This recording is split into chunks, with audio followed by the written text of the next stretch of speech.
Distilled and bottled by 5th Generation Inc., Austin, Texas. 40% alcohol by volume. Savor responsibly. Want to live life at max volume? Then look no further than Hard Rock Casino, Northern Indiana. With over 1,700 slots, 80 table games, live entertainment, and 5 restaurants which span a wide range of culinary genres, we are sure to have something for everyone. Whether you want to indulge in a savory dish at Council Oaks Steaks and Seafood, or take in dinner and live music at the world-renowned Hard Rock Cafe. Amplify your entertainment experience at Hard Rock Casino, Northern Indiana. Just off Exit 6, I-8094. Must be 21. Gambling problem? Call 1-800-9-WITH-IT.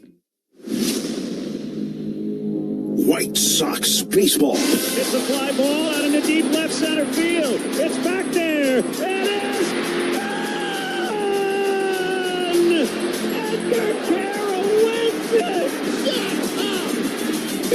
Miguel Vargas outfield. 20. Wilson Montgomery. Chase Mindroff. 6. Lighted up. Line shot deep left. Two-run homer. That work never stops. Just can't be stopped. 3-run homer. Continue to progress. It's a grand slam. Yeah. Push that momentum a little bit more forward. He's done it again. Process getting stronger. Sox lead. And get better and better. You asked for it, you got it. And better and better and better. It's hard not to be excited, man. This is Chicago White Sox baseball on the Hard Rock Casino White Sox Audio Network. Brought to you by Yingling, the oldest brewery in America. By the Advantage Dealer Group. Buy your next car with the Advantage Dealer Group. It's in the name. By Marquette Bank. Love where you bank. Pete's Market. No one does fresh like Pete's. By Bell Tire. Bell Tire. And Hard Rock Casino, Northern Indiana. Live life at max volume. Now, along with Darren Jackson, here's the voice of the White Sox, Len Casper. Hi again, everyone. Welcome to Chicago White Sox baseball on the radio from Oriole Park at Camden Yards in Baltimore, Maryland. It's the Chicago White Sox and the Baltimore Orioles. Game 2 of a 3-game series.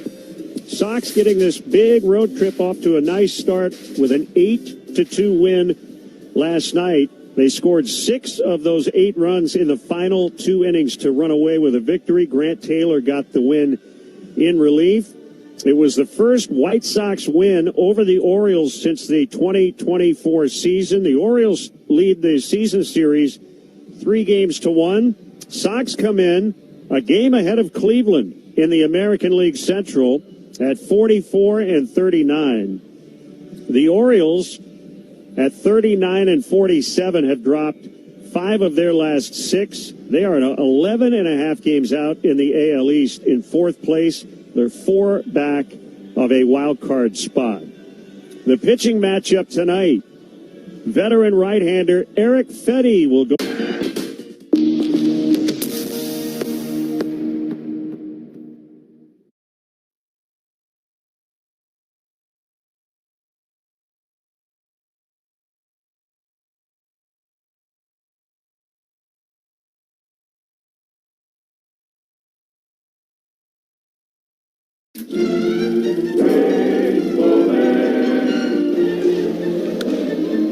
Williams pops it up. Another one for Jeffers. Well, the best part about it is that he can actually try to smile a little bit. Jeffries laughs at himself, and I think that's cool, because I'm not laughing at his inability to catch the pop. And that's the way the game is. You have to be able to laugh at yourself a little bit. Puedes ser el dueño de grandes momentos del béisbol. MLB Auction te permite participar en la subasta de bates, bolas y jerseys autografiados, con artículos de tus equipos de grandes ligas favoritos, leyendas y jugadores. Visita auctions.mlb.com. Now, representing the organization, Jim Leland and A.J. Hinch are presenting Miggy with a customized set of cleats made by renowned artist Marco Terzo, made from several significant baseballs from Miguel's career. The cleats are presented on a base representing the time he spent at both third and first base in his career.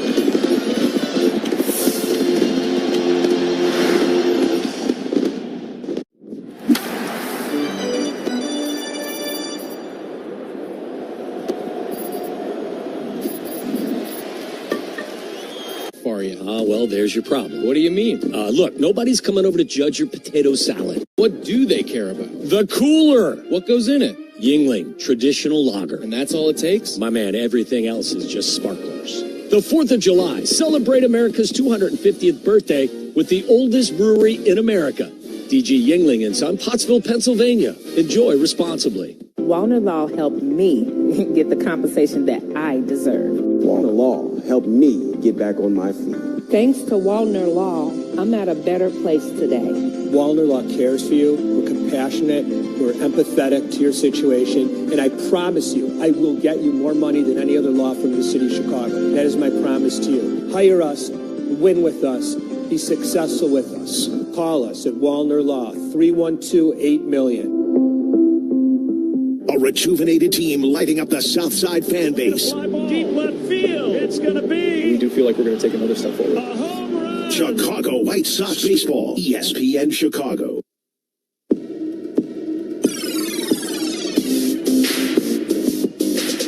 DJ's ready with the starting nines, brought to you by Pete's Market. They feed Chicago best. Pete's Market, home of the freshest produce and meats. Shop Pete's, where fresh is done right. It is Craig Albanese and the Orioles hosting Will Venables' White Sox. And the start of the order for the White Sox tonight kicks off with Kyle Teal, followed by Miguel Vargas, and then the DH Andrew Benintendi. Colson Montgomery, Braden Montgomery, and then Chase Mydroth are in the heart of the lineup. Then Tristan Peters, Jacob Gonzalez, and Junior Perez. Trey Gibson is the starting pitcher tonight for the O's. He has a 1-2 record and a .564 earned run average. He's 24 years of age, 6'5", 240 pounds. Basayo behind the plate with Beavers, Cowser, and Taveras in the outfield. From third to first, Alexander, Henderson, Holiday, and Alonso. Gunnar Henderson starts things off for the offense of the O's, followed by the DH Taylor Ward, and then Dylan Beavers, Pete Alonso, Samuel Basayo.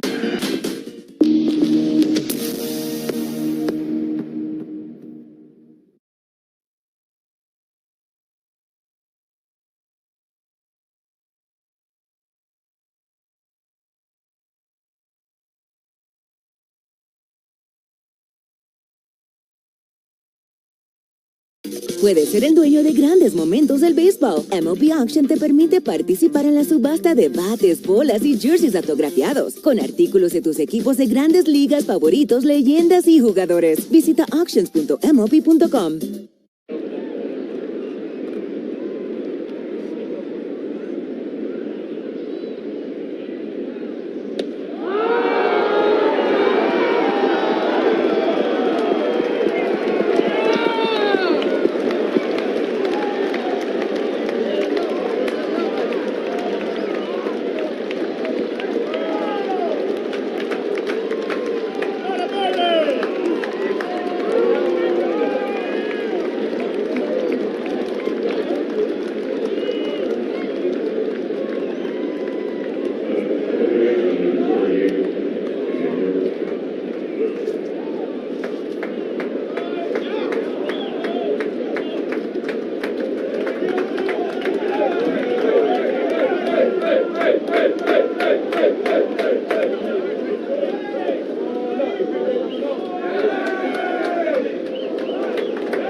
Champions have done their 1962 Mets imitation.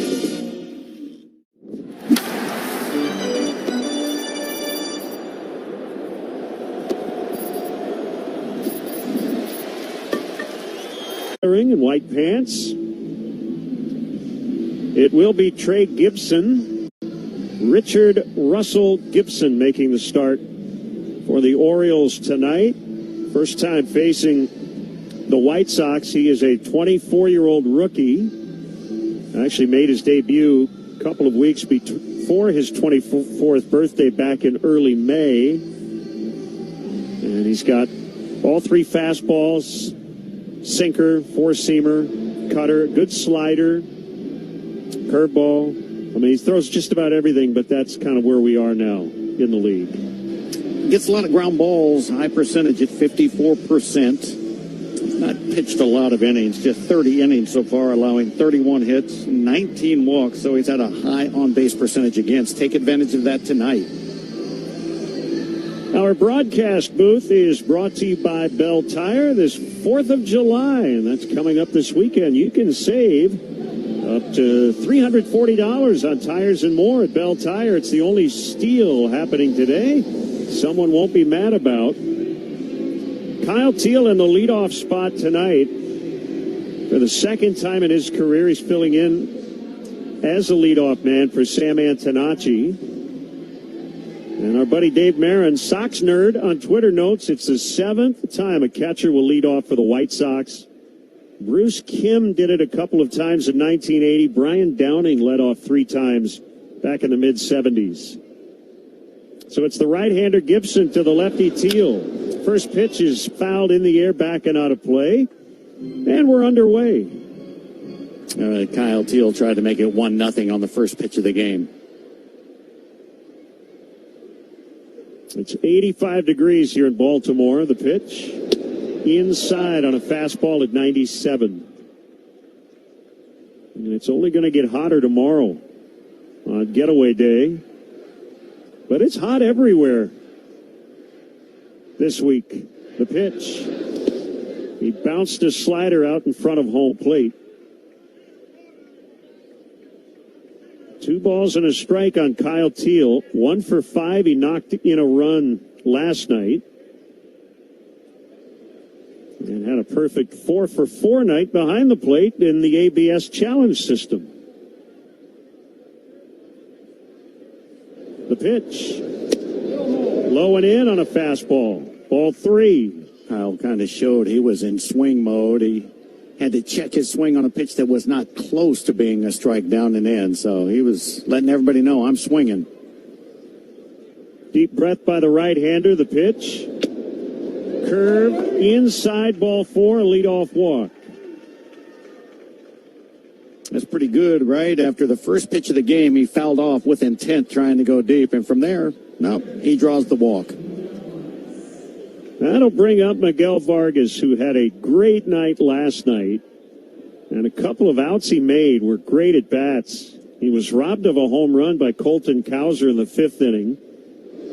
And takes a strike, had a long at bat against Grant Wolfram that resulted in a fly out to right, but helped set up that 2-run 8th inning.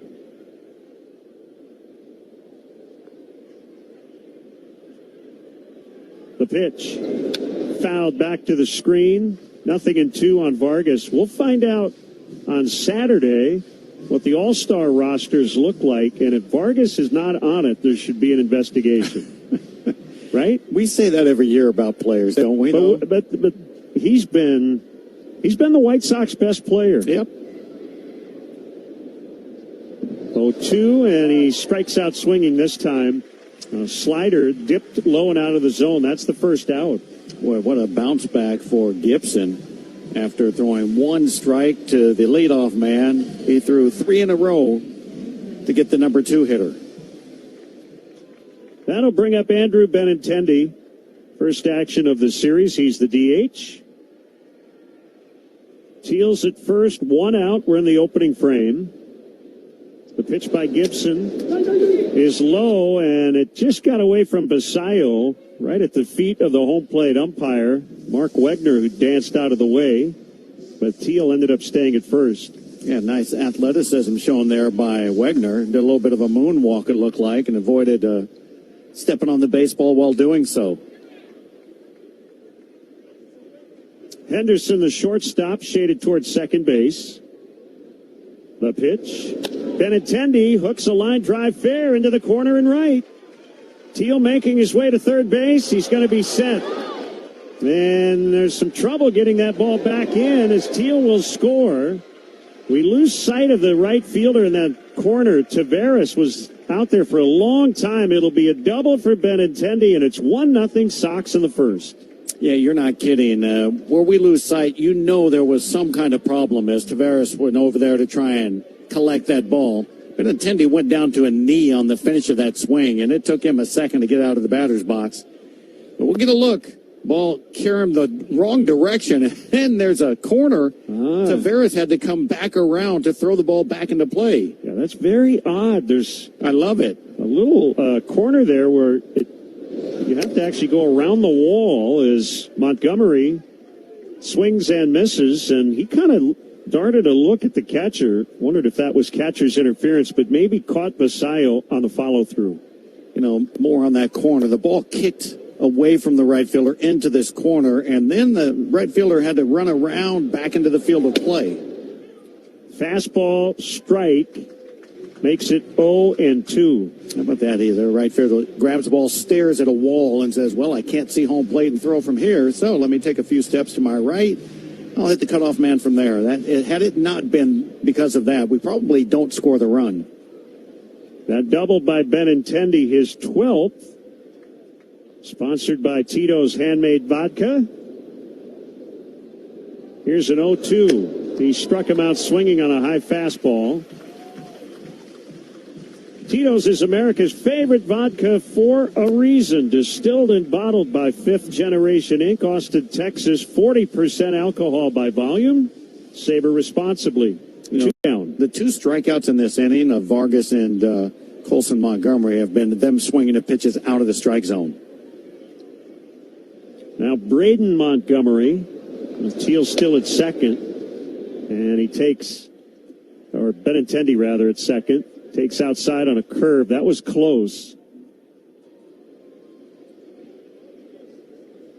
Braden batting from the left side. The pitch, low on a slider. A lot of times Braden will start to swing, check his swing, and just barely move his hands on the check swing. But you can see his balance falls back away from the plate when he does that. It's a little different look of a batter. He takes a high cutter. Trey Gibson was not drafted. He signed with the Orioles as a free agent in 2023 after working in the Cape Cod League. The 3-0 is low, and that's the second walk of the inning. It'll be first and second for Chase Meidroth. Gibson pitched at Liberty University, and then in the Cape Cod League, his ERA was 10.24, but the Orioles saw something they liked, and they signed him, and 3 years later, he's in the major leagues. He started last year at high A. That's good scouting. Meidroth takes a strike on a cutter. You go back to the old Kevin Hickey story, right? Get him from the sandlots of Chicago to become a big league pitcher. And everyone's story and journey is different. The pitch. Meidroth fouls it back.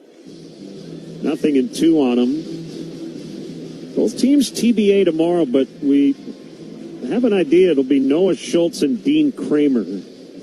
Both potentially could come off the injured list. I don't like that part about the Kramer name because he shoves against the White Sox. The 0-2 pitch in the dirt, knocked down by the catcher Basayo. 1-0 Sox in the first on a Benintendi RBI double.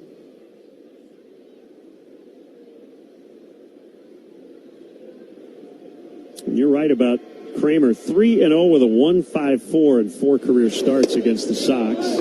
Curve is off the outside. It's 2-2 on Meidroth. What we saw from Shane Baz last night is just very similar to what Kramer always does against the White Sox. Just settles in, and then you have a hard time finding him. Up and in to Meidroth as he backs out of the box. 3-2.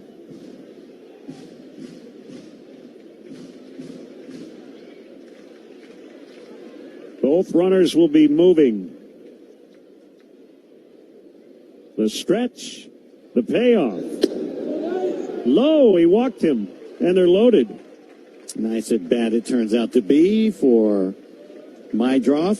He's getting back to that being more patient, not swinging at everything and drawing some walks. Well, it's been an interesting inning in that you mentioned the 2 strikeouts were chases, but they've also taken 3 walks. Yeah.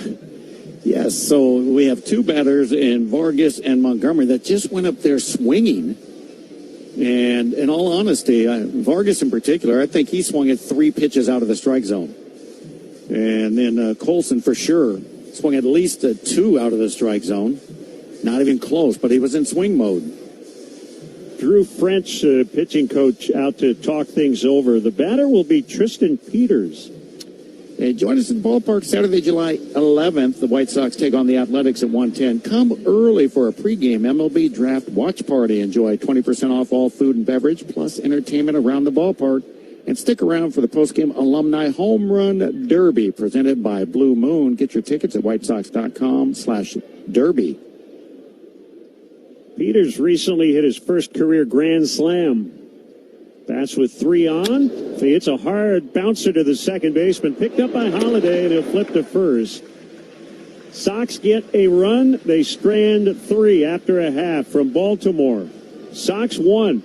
Orioles coming up on the Hard Rock Casino White Sox Network. The best teams make the smart play. They stay...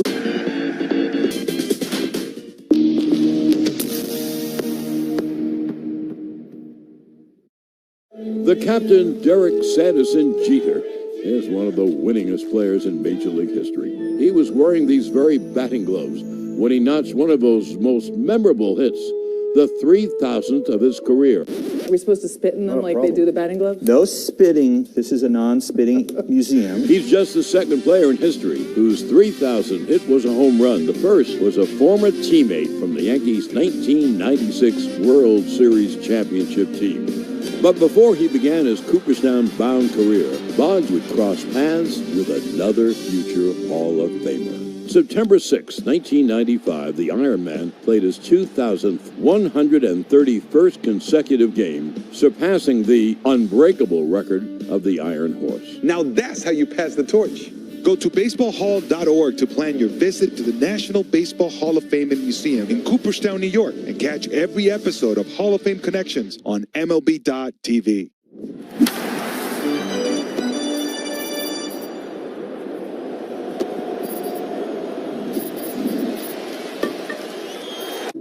Pitch. Hey, it's Noah Schultz, left-handed pitcher for the Chicago White Sox. You're listening to White Sox Baseball. He struck him out swinging on a curveball. This is the Hard Rock Casino White Sox Network.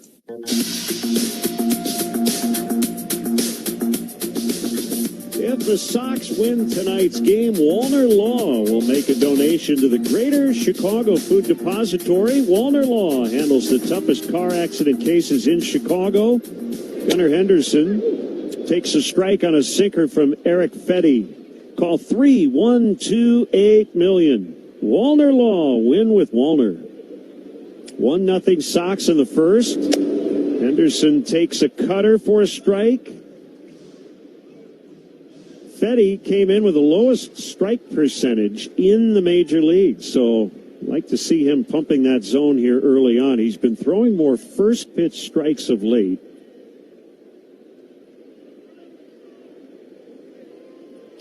Here's the 0-2. Sweeper just missed, and I thought Teal might challenge it. I guess it was low.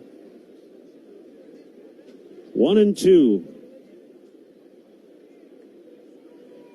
The motion and the pitch. Swing and a base hit. Hard ground ball back through the box and into center field. It took one swing, and it mattered. And that wasn't a bad pitch. It was off the outside. No, but obviously it was to the liking of the batter. Change up, off the outside edge. So it's all about he was able to get his arms extended, hit it right back up the middle. He just kind of kept it simple with the swing. Well, that's what Gunnar Henderson does versus the White Sox. He just hits. Taylor Ward steps in. And 1, swings and misses on a sweeper. That strike percentage, 60.1% for Eric Fetty. We were talking off the air before the game. You really think the ABS system has not played to his benefit this season? 1-2 pitch is hit high in the air out into left center field. Junior Perez is there, and he'll make the catch. And Eric likes to work those edges. Yeah, and, you know, a couple years back when he was with us, I mean, he was so good with a high cutter. And he'd throw it just out of the strike zone high. And he'd get that call a lot. Can't get that anymore. So he has to bring it down in the strike zone. And the cutter of all of his pitches has been the hardest hit. So that's a problem. Here's Dylan Beavers. He's playing left. He was at right last night. First pitch from Fetty on the outside corner on a cutter for a strike. Yeah, I think that can still be a real effective pitch for him. He threw that one away from the left-handed batter, like backdoored it. That's great. But I think just staying on the glove side, on the hands with that cutter of a lefty and away from the righty would be good. Sweeper drops low. And the count is 1-1. Beavers batting .229 with a couple of home runs. 1-0 Sox. First inning. Swing and a miss on the high cutter you just referenced. And it's 1-2. Well, that's the perfect location, especially if you can entice them to swing. It was right on the hands.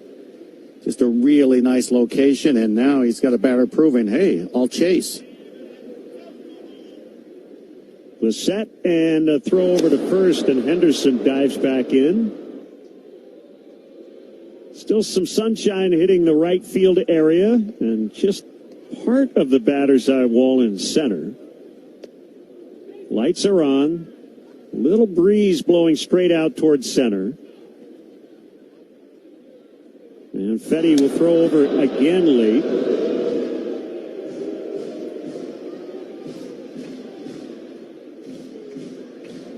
He's got a 2.13 over his last 6 appearances. And this is his first actual starting assignment since June 3rd. The last 3 times he has worked behind an opener. Long hold at the belt, the 1-2 pitch. Beavers fouls to stay alive, and congrats to Eric. Today it was announced he will be a new member of the UNLV Hall of Fame, part of the class of 2026. Congratulations indeed. 1-2 on Beavers. The pitch. Backdoor sweeper, and it's called outside. We've got a challenge from Teal. Pitch is called a ball. The catcher is challenging. It's a strike. Call's overturned. It's a strike. And it's a punch out, so Beavers retired. Here comes Pete Alonso. Boy, Mark Wegner sounded excited. Yeah, that's a strike. Yes. You know, we need more Hunter Wendelstedt. Blew another one.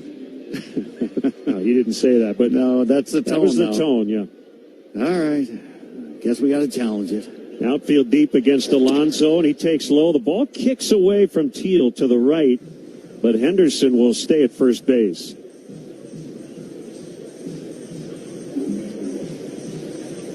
Alonso, you mentioned, showing a lot of power the other way this year, especially in this ballpark. He's always had power all directions, but because of that, you might want to make sure he doesn't get his arms extended. Tie him up if you can. More than half his 19 homers have gone to the opposite way. He takes a sweeper for a strike. Bit of a hanger there, but Alonso took it. That's actually a great pitch for a right-handed batter. Throw it right on the inner part of the plate. It freezes him when it leaves the pitcher's hand. He can only pull it foul.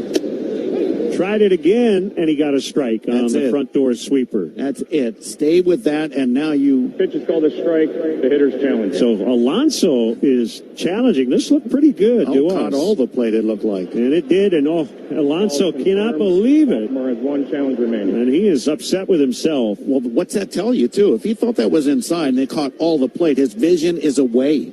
He's not looking in then. That's about as angry as we've seen a hitter after missing an ABS challenge. You can now work the cutter off the outside edge. He'll set up toward the outside. The pitch. Sweeper down and away. 2 balls, 2 strikes. Henderson's at first. He singled to open the inning. I think it's really important what we just saw Eric do. Work the sweeper in on righties. Sets him up to be successful away. 2-2 is high. Henderson faked towards second and then hit the brakes.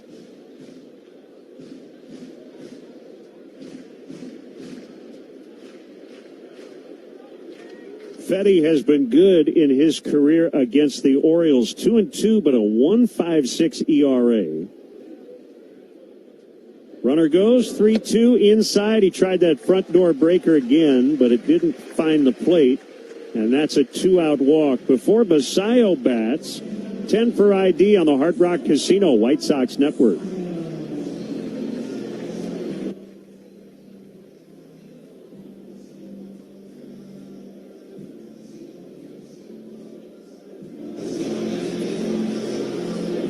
No Rutschman tonight. Basayo's catching. 2 aboard with 2 down. Hate to see Fetty let Alonso off the hook there. And there's a base hit out into right center. It's going to tie the game. Henderson scores from second. And it's 1-1 on a Samuel Basayo RBI single. Just as you were speaking about being ahead and hoping to put away Alonso, which didn't happen, gets the next guy up there with a fresh count, and he went to hacking. There was a cutter, but it wasn't up enough in Eric's estimation. And here's switch hitting Leody Taveras. He's playing right. 1-1 in the first. Still first and second for the O's. Taveras batting left. Takes a strike on a sweeper. He is 0 for his last 12. He has 5 triples. That leads the American League. The 0-1 up and in on a sinker at 95.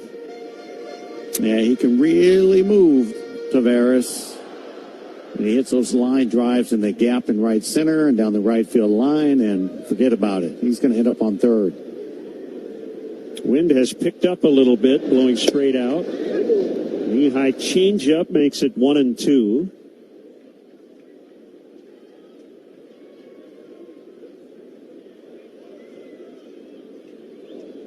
Two on, 2 out, a run in. We're in the first. A 1-2 pitch, and it's lifted out into shallow center field. Peters coming in. He'll call off Perez, and he makes a catch in left center. Each team with a first inning run. It's 1-1 after 1 on the Hard Rock Casino White Sox Network. Borrow what you need when you need it with a home.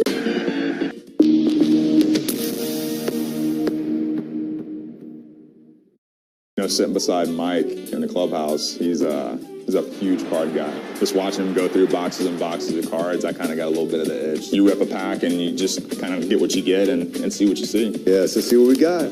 Jose Ramirez. Ready for Peralta. Look at this one here, Joe. This is... Oh, yeah, keep that off to the side right there. Man, you're going to rock, paper, scissors. Really, it's him. 1 of 25, Andrew McCutchen. This is absolutely beautiful. That is fantastic.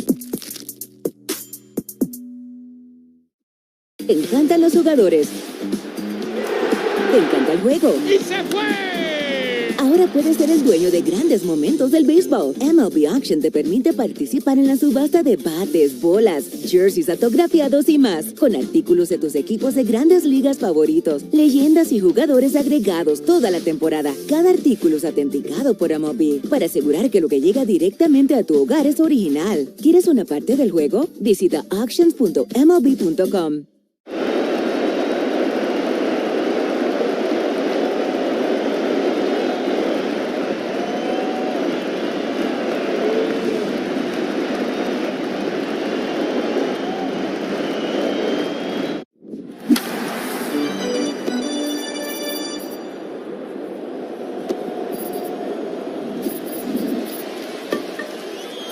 Top of the second, it'll be Jacob Gonzalez against Craig Gibson in a 1-1 tie.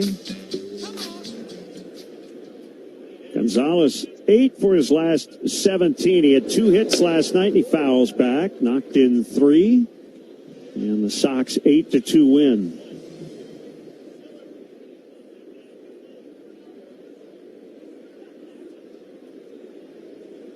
Gibson gave up a run on a double and 3 walks in the first inning. And a fastball is high. 1-1 on the left-hand hitting first baseman. Was a middle infielder. A 1-1 pitch, and it's popped up, foul ground, third base side. It'll hit the side net. White Sox had that early advantage, brought to you by Advantage Dealer Group. Find your next Chevy, Acura, Toyota. Now Cadillac, Buick, GMC. Find your advantage at Advantage Dealer Group. The 1-2. Fastball called, strike 3 on the inside corner. So that's 3 strikeouts early for Gibson. It's odd numbers, right? Because you mentioned 3 walks and a double. Problem is, there was only 1 walk in front of that double, so it led to 1 run. If it had been 3 walks in front of that double, we'd have a different outcome right now. He's hot and cold, let's say that, because of the 3 strikeouts and 3 walks. Junior Perez, a batter. He's playing left for Antonacci, and he bunched through strike 1. Interesting. Yeah, it was a nice breaking ball, little cutter that had him kind of reaching and off balance on the pitch. I like the idea. We haven't seen that as much as we did to start the year. More bunt hit efforts. The 0-1, and he fights it off foul. What I mean by that, it was up and in on his hands and really couldn't get his arms extended. 0-2 on Junior Perez.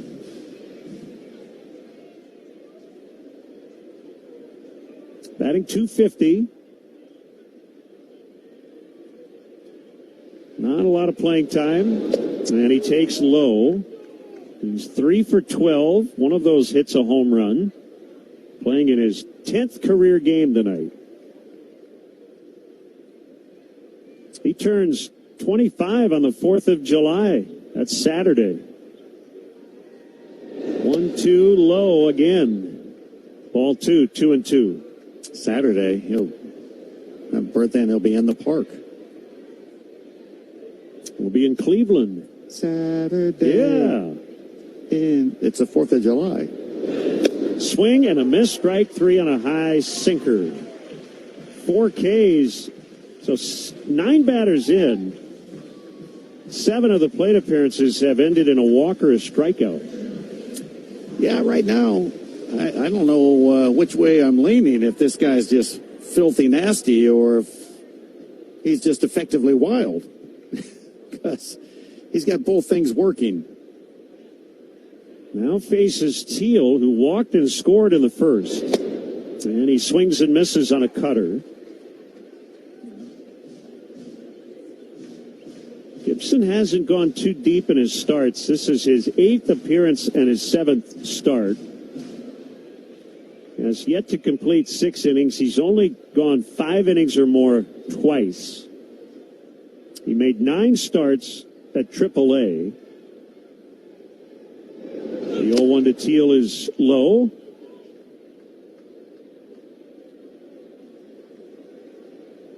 If you care about this stuff, Baseball America has him as their top prospect. MLB Pipeline rates him as number 4 in their system. The 1-1. Low on a sinker, 2-1. All right, I've seen enough. He's effectively wild. That's what he is. If you're patient, there's a good chance that you go deep in the count no matter what. If you're aggressive, there's a good chance you're going to chase stuff out of the strike zone. The 2-1 to Teal, and he cracks a base hit out into right center. Line drive on a fastball. Second time he's reached, and keeps the inning alive for Vargas. The ball jumped up the middle. It sounded like he caught it toward the end of the bat. I agree. And yet it had a little exit on that velocity. Huh? Little exit velocity. 95.3, so technically a hard hit ball. Yes. It's over 95. Yeah. So it was hard to hit enough. Vargas takes low. Just low on a fastball. Vargas looks a little out of sorts against Gibson, and he's been looking locked in, but that can happen. Doesn't matter. You can be locked in, and there's just something about a guy's delivery that messes with your timing and rhythm. Miguel takes down and in. Ball 2. Not a huge crowd here tonight in Baltimore. This is a big ballpark. Really spread out. This place opened in 92. There's a strike.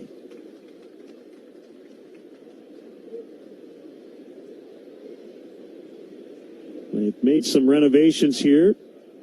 Brand new video board in center.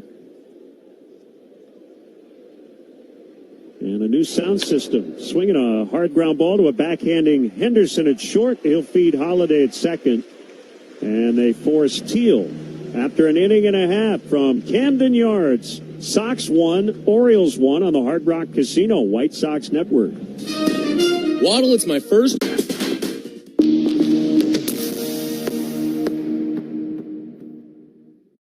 At the wall, leaping catch. What a play by Joey. And Peters runs it down. What a grab by Tristan Peters. At the wall, leaps in front of the fence, and he got another one. Colton Cowser soars into the sky. Slides and makes the catch. Nathan Lucas with a fantastic grab. And look at Nunez laying out to his right to rob Jaron Duran. Racing back Straw, and he's got it. Caught on the slide, Noel B. Marte. McKinstry dives on it. A whale of a play. He leaps and makes an unreal catch. Are you kidding me? Nice sliding stop, Lau, and what a play by Brandon Lau. And he is at the plate. There is no better defensive left fielder in the game. Coming in, Jonah Cox, and he'll dive. Wow, what a play. Caro sliding, he got it. It's a big out. Right back to him. He spins around to whip it over to Freddie Freeman. Didn't much time to think about it either. Dandy play indeed. Puedes ser el dueño de grandes momentos del béisbol. MLB Auction te permite participar en la subasta de bates, bolas y jerseys autografiados, con artículos de tus equipos de grandes ligas favoritos, leyendas y jugadores. Visita auctions.mlb.com.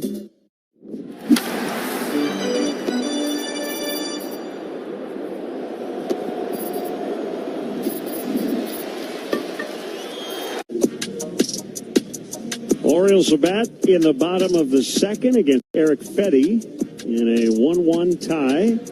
Cleveland's got an early 2-0 lead over Texas. They're in the bottom of the second. Sox a game up on the Guardians. And we will be in Cleveland Thursday for a big 4-game weekend. Here's Colton Cowser, left-hand hitting center fielder. We're in a position after taking the first game of this series to start this road trip in fine fashion. We're 1-1 in this one and going to Cleveland winning. First pitch is outside on a sweeper. A win tonight, Sox would record consecutive winning months for the first time in 5 seasons. It would also break. There's a ball off the outside. A 7-series losing streak on the road. Yeah, I want to get to that because this team has to start playing better on the road. I mean, that's the reality. You can't keep struggling away from home. 2 2-0 is an inside changeup. That's ball 3.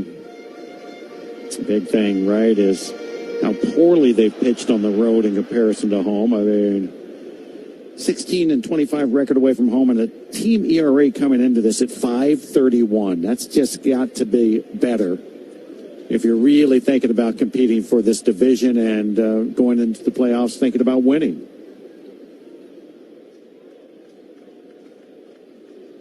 Fetty on a 3-0. Here it comes. It's a strike, pumped right down the middle.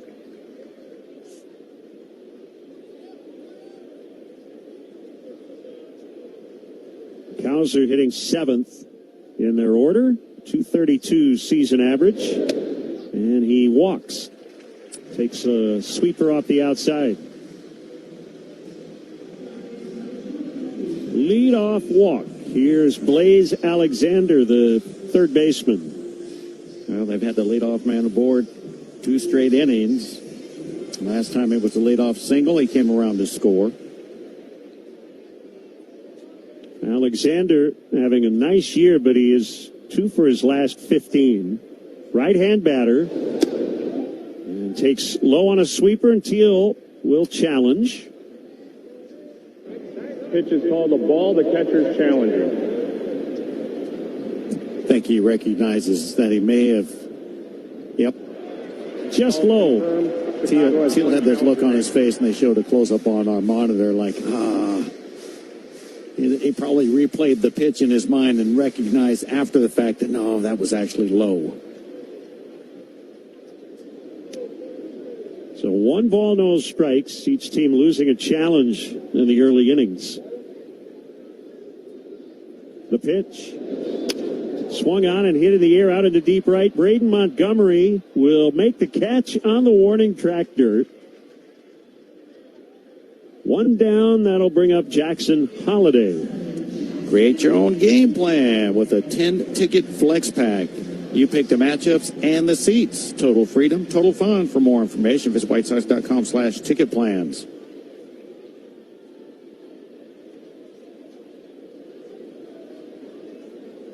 I mentioned last night, we didn't see Holiday in Chicago in April. He takes low. He had right hamate bone surgery in February. So he didn't start his season until May 19th. He's hitting just 208. Former 1-1 top pick in the 22 draft out of high school. Petty throws over late to check on Colton Cowser.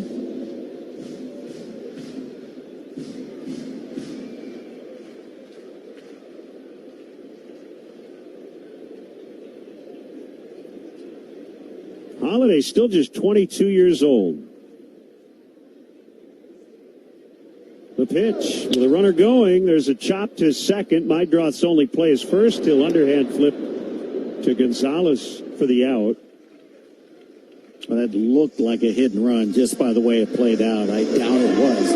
How many teams do the hit and run nowadays? Now, I will say the runner was looking in the whole time it was running, so maybe that was a straight-up hit and run, but I don't know why managers kind of gotten away from that unless it's a 3-2 type count where they expect you to swing on anything close. Well, I think one reason might be, here's Henderson. He takes outside. It's just all the strikeouts. I think managers are gun-shy. When you get to 2 strikes, for sure. And they like to avoid making outs on the bases. Sweepers outside. But I will say, as a baseball fan, it's aesthetically pleasing to watch. Yeah, when all the action, right? Right, when it's successful especially. But, yeah, there used to be a few managers. They actually felt that a batter had a better swing with 2 strikes if they put the hit and run on. Because they were in protect mode, right? Yep. Sweeper strike. It's 2-1 on Henderson. As a batter, you would feel like, whoa, this is a handicap because I have to swing at anything. But when you're struggling, the manager's forcing you to make some contact. Got to wish Gunnar Henderson a happy birthday yesterday. Turned 25 as he hits a fly ball toward left. Junior Perez will make the catch, and the Orioles leave a man at second. We've completed 2 from Baltimore, tied at 1 on the Hard Rock Casino White Sox Network. People's Bank wants to help you make winning money moves. Like, ever heard of the 50...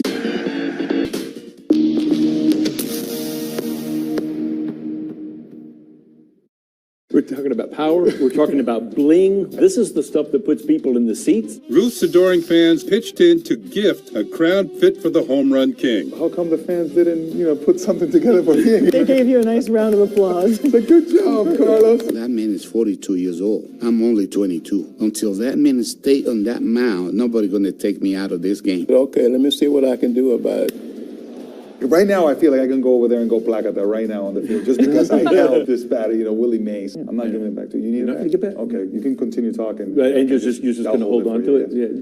Hammer and Hank became baseball's all-time home run king. Hank Aaron flipped the bat, pointed to the outside, and said, "Placata." Every single Triple Crown winner has been inducted into the Baseball Hall of Fame. So it looks pretty good for Miggy. Just saying. Go to baseballhall.org to plan your visit to the National Baseball Hall of Fame and Museum in Cooperstown, New York, and catch every episode of Hall of Fame Connections on MLB.tv.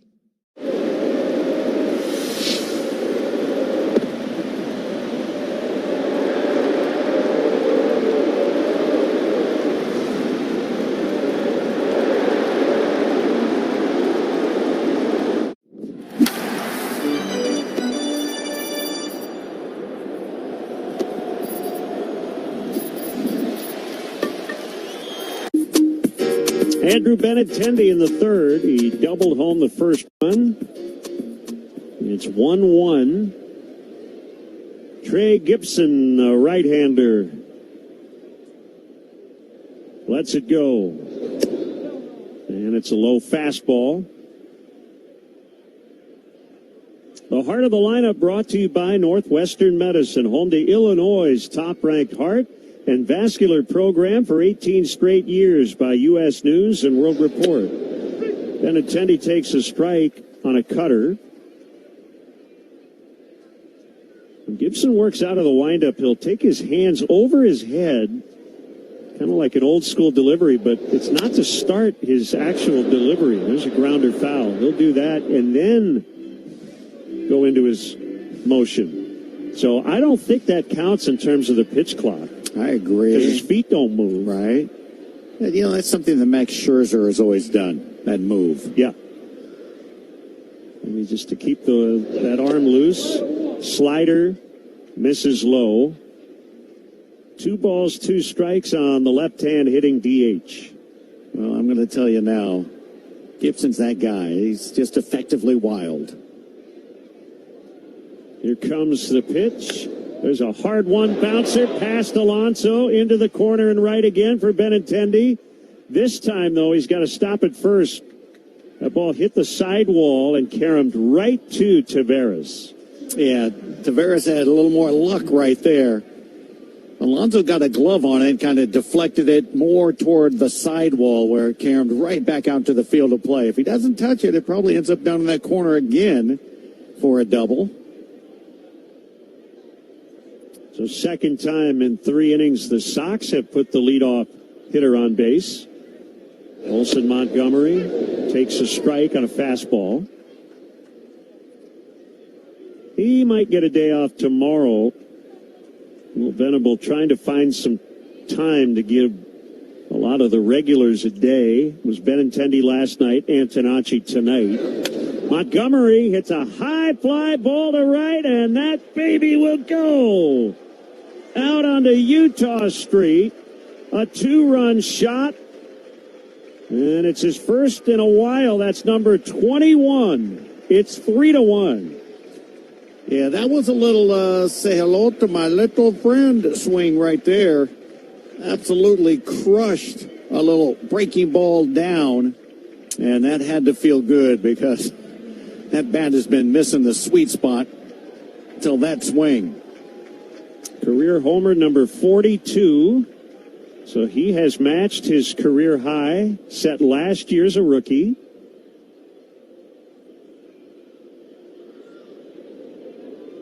Now Braden Montgomery First home run since June 18th. So it's been nearly 2 weeks. Fouled away. And that home run brought to you by Hard Rock Casino, Northern Indiana. See Theory of a Dead Man and Seven Dust at Hard Rock Live Friday, August 21st. Tickets on sale now at Ticketmaster.com. 3-1 Sox third inning. The 0-1 to Braden is high on a curveball. Well, as Colson would tell you, he's always making adjustments, and man, did he make one there from the first at bat where he struck out swinging at pitches out of the strike zone. He found one to his liking there. Braden fouls upstairs off to the left. So he's now in sole possession of the team lead and now tied for 7th in the majors with James Wood of the Nationals. Slider is low.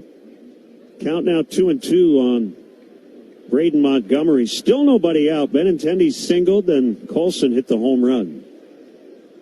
Kyle Schwarber leads the way with 30.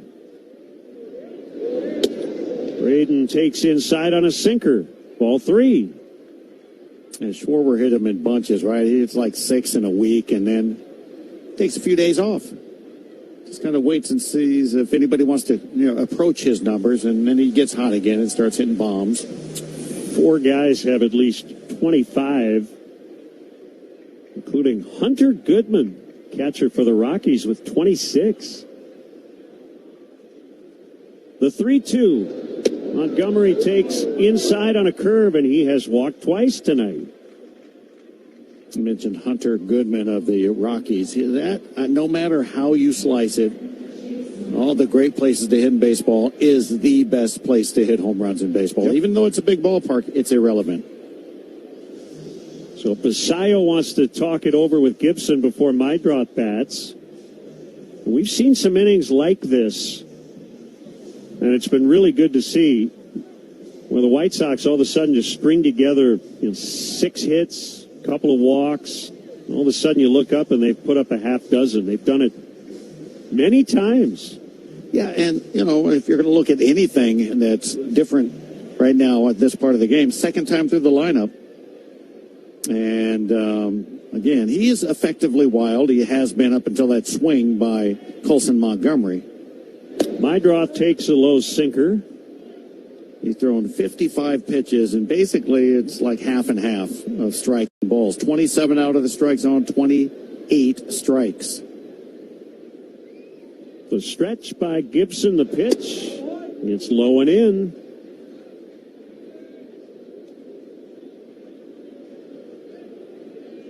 Gibson is a Virginia native.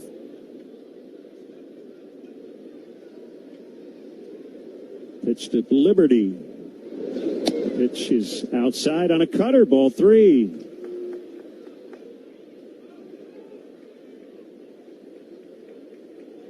Seen some stretching in the Baltimore bullpen.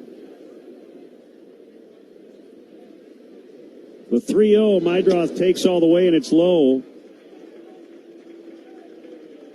So single, 2-run homer, and back-to-back walks, and I would imagine the O's will have somebody up here shortly. The batter is now Tristan Peters. Yeah, that's the 5th walk of the game. So that, and you combine 4 hits, and just like that, the White Sox have the lead. And as you said, it'd be nice to keep adding to that lead here in this inning. The pitch to Peters is way high. Now the Orioles have their corner guys in against a potential bunt, but I cannot imagine Tristan would think about it here. You don't want to give this guy an out. Right. And I think he wants to swing the bat. The pitch. Peters takes a strike on a slider.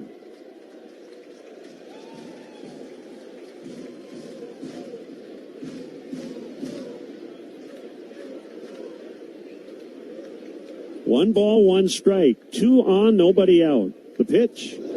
Peters lofts one foul back and out of play. Threw back-to-back sliders. Since he threw one that was called, he obviously felt, okay, there's something I can throw for a strike. It is interesting, though, that because the White Sox and Peters in particular have bunted so often that even though the Orioles knew he wasn't going to, they still had to respect it. Yes. 1-2 pitch, muscled in the air, shallow right center, base hit. Mydroth's going to get to second barely, or it would have been a fielder's choice. That's a tough read for a base runner, but it got down for Peters, and the bases are loaded. Yeah, the Orioles were considering challenging that play at second base, even though it was safe by a lot. That little pop-up slide by Mydroth may have lost contact just briefly with the bag. But it never got tagged, so it wouldn't have mattered. Well, it was a force in the... yeah, but once he hits once he... Absolutely. Yeah, once he touches the bag, he's safe. Now you have to put the tag on him. But that's what I saw. The manager for the Orioles over there looking over to his right, waiting for the information. Yep. Gonzalez with the bases loaded. He's been good in these spots. He takes inside. And the Orioles will play back in the middle for 2. They're down 3-1. Well, this is the old leave him in there, one batter too long. Still nobody throwing in their bullpen. Gonzalez with a line drive, base hit into left. Braden scores. Here comes Mydroth. The throw goes toward third, and Peters is saved. It's 5-1. 2-run single. Jacob Gonzalez. I'll let you add up his RBIs. Well, let's just say it. He just keeps on driving runners in. That is now 16 here in the big leagues. How many in the minors? So that gives him 76 runs batted in now on the season. Wow. Incredible. He's batted with a lot of guys on this year, both levels, and he's come through big time. Well, I mean, it's a thing for him now. I mean, you can see RBI situations. He wasn't trying to hit the ball to the ballpark. He was trying to do just that, deliver some runners home, and he did it. Junior Perez with a deep fly ball, right center field, way back there, and it's gone. It's a 3-run homer. It's 8-1. Well, they're having that inning. Well, the one that you described that they have, and, you know, I mentioned leave them in for one batter too long, and it's been 2 batters too long. As you had mentioned, they didn't have anybody up and ready to come in. So the batters are just feeding themselves in a frenzy right now. That was a curveball, and it was out over the plate above the knees. And Junior Perez, I'm going to tell you, he seems to be a guy that picks pitches and he picks zones, and then he gets the barrel on him. He did it the other day on a pitch inside. He did it right there on a breaking ball. That is his second home run. It's brought to you by Hard Rock Casino. Teal smacks a ground ball foul. The first 7 batters have reached and have all scored in the inning. And back to Gonzalez. This is his 76th game. And he has 76 RBIs combined. Yes, he had he has 78. 62 plus 16 is 78. Oh, he has 16. That's right. I was looking at the 14 again. So 78 driven in 76 games. Well, yeah, he had more runs batted in the minor leagues than games played, didn't he, by a couple? He had 62 RBIs in 52 games. Yep. Teal on an 0-2, strikes out swinging. First out of the third. 8-1 White Sox. Ooh. You know, this has been a pattern that the White Sox have had, right? Not what we're seeing tonight, but in a sense, if a starter like last night shuts them down, the next night the starter pays. And we're seeing that right now. It's not like starter after starter shuts the White Sox down. Vargas waves and misses.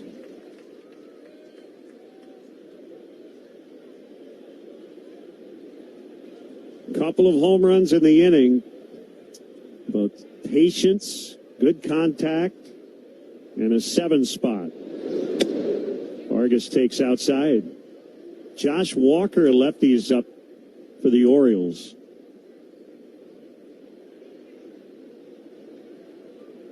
Nice to see Eric Fetty get some run support. That's true.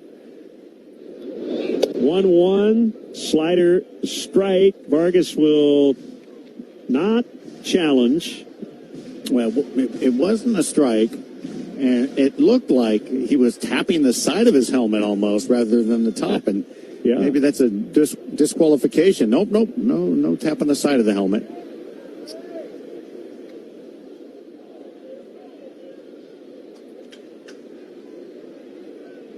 Here's Gibson's 1-2 offer.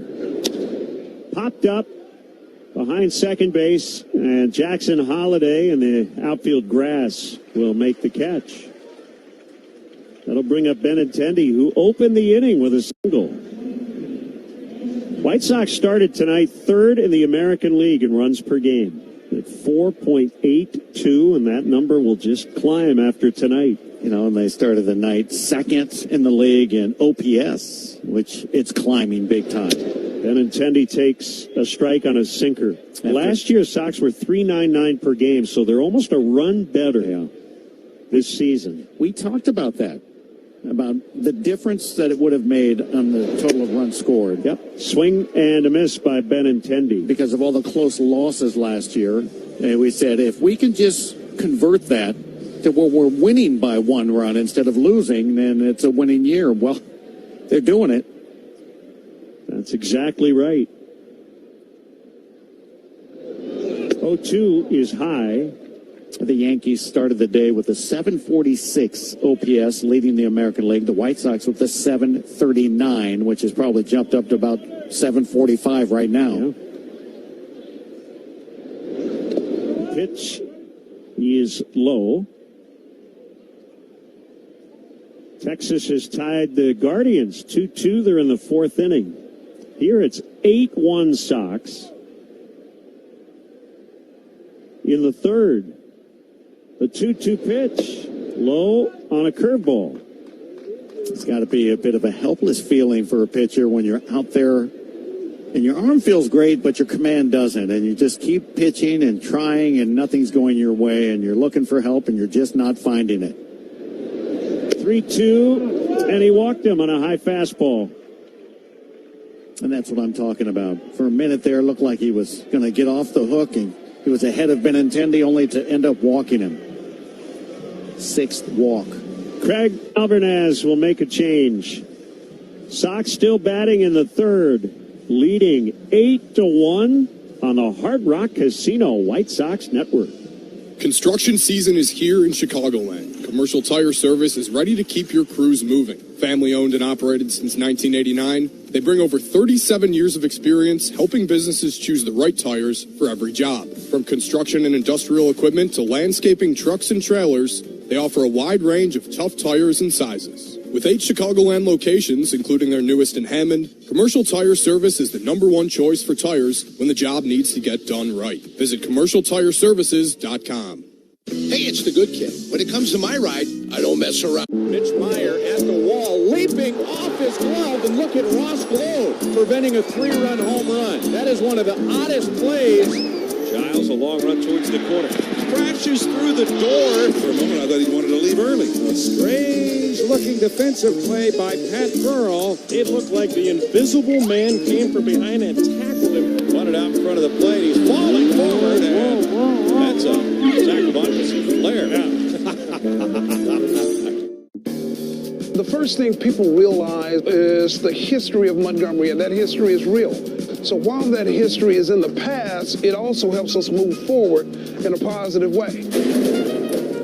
Just like a lot of other of the 120 minor league teams, is the baseball is not what we do, right? The Tampa Bay Rays do a phenomenal job of sending amazing athletes here, and we let them handle the baseball, and we handle everything outside the line.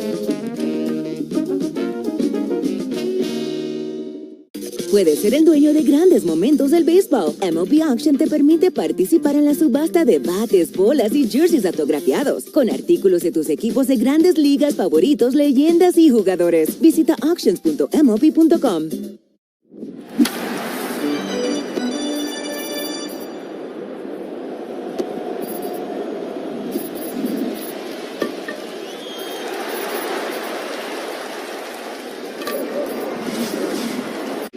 Olsen earlier in the inning hit a go-ahead 2-run homer off a righty, Gibson.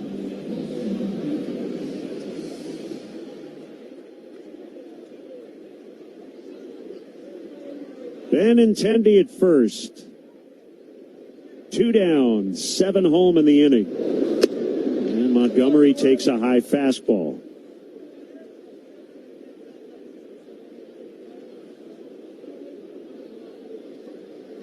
Eight 1 Sox early.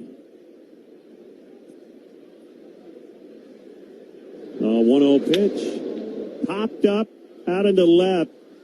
Beavers went back. Now he comes in. He's under it, and he's got it. After 2.5 from Camden Yards, White Sox 8, Orioles 1 on the Hard Rock Casino White Sox Network. Hey, it's the good kid. When it comes to my ride, I don't mess around. That's why I drive an Advantage Chevy. Driven deep to left field. Going back Ramos. Track. Wall. See ya. A home run for Giancarlo Stanton. And the Yankees lead 3-0. Got a lot of giddy up on it. Hey now! Legend. He knew it. It's just ridiculous upper body strength. Be able to muscle that ball. Halfway up in the bleachers in left field. Stanton was 414. 108 miles an hour up the bat. Big G, ringing the bell. His first homer of the season. His second RBI in as many games.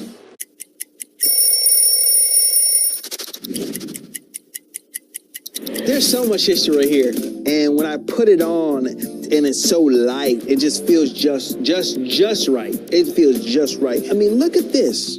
It got the city on it. When I was 7 years old, my uncle takes me where? To Shea Stadium. Darryl Strawberry hits a home run, and I become a fan for life.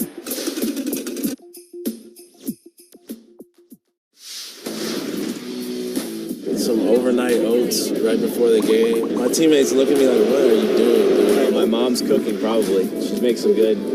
She's got a tuna fish casserole. That's pretty good. I went 5 for 5. I need to eat the same thing. Last time, Saturday, I ate arepa with eggs, and then next day, I got to eat arepa with eggs. So my mom make it for me, and then when my mom is with me, everything's good. I save a lot of money. Estamos lindos.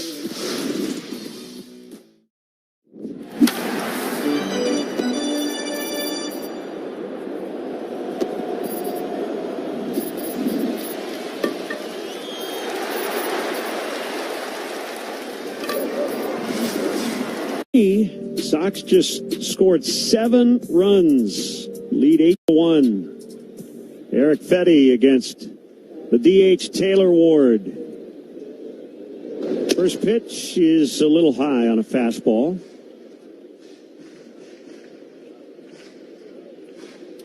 Fetty starting for the first time since early June.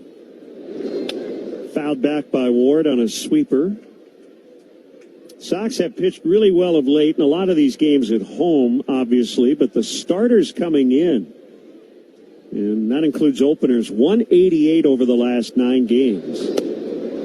Sinker, strike on the inside corner. The bullpen, an ERA of 1 over the last 6 games. It's not complicated. You're only going to go as far as your pitching. Ward takes outside. In the history of the game, we've seen some teams that can absolutely club the baseball, and even get to the postseason. Maybe the World Series, but in the end, it's the pitching that generally gets the job done to finish the season. 2-2 to Ward, and he struck him out swinging. Muscled a fastball past him. That's the second strikeout for Eric. And here's Beavers. He can pitch with a little less stress right now, a little more relaxed. And it kind of seemed like that was the case right there against Ward.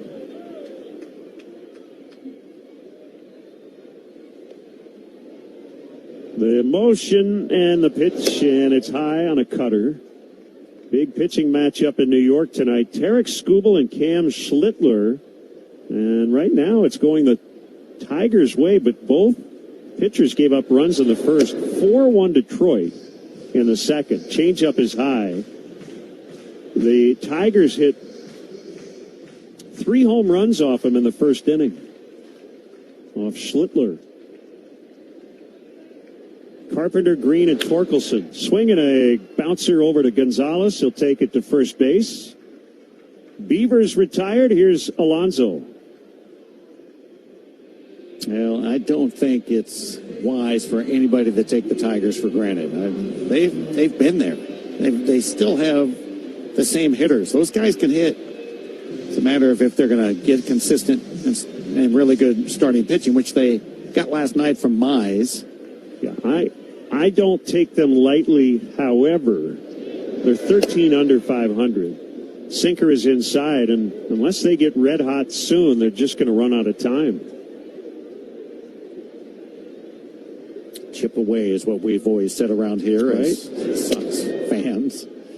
Cutter on the inside corner, nothing in two. Just chip away. One game at a time. Take 2 out of 3.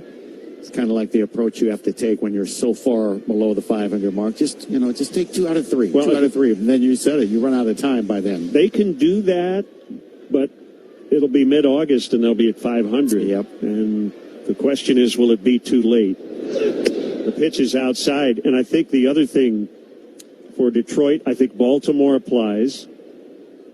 It's not, can you get back and get in the race and win it in September? It's what does it look like around the trade deadline? Fouled by Alonso. Because you have to make some decisions with 2 months to go on some of your potential free agents.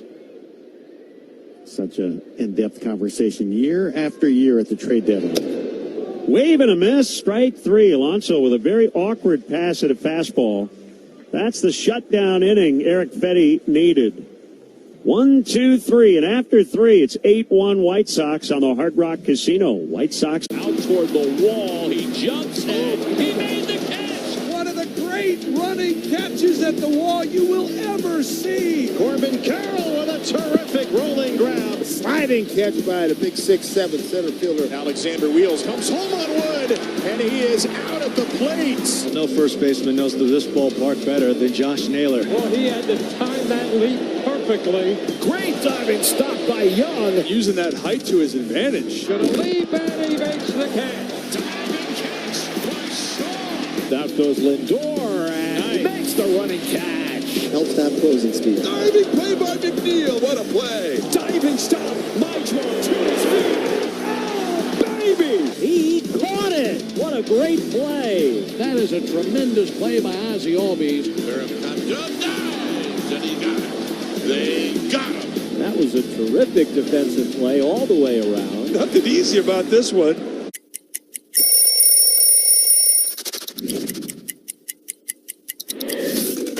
Wow. Old school D-backs jersey. This is our alternate jersey that we wore on Saturdays. I was the first team to wear the new colors. They called it Sedona Red. Don't mess up that color. Every time I wore this jersey, I would wear the high socks, black socks, black jersey, black hat. I just thought it was a really smooth look, and this is one that I'll never forget.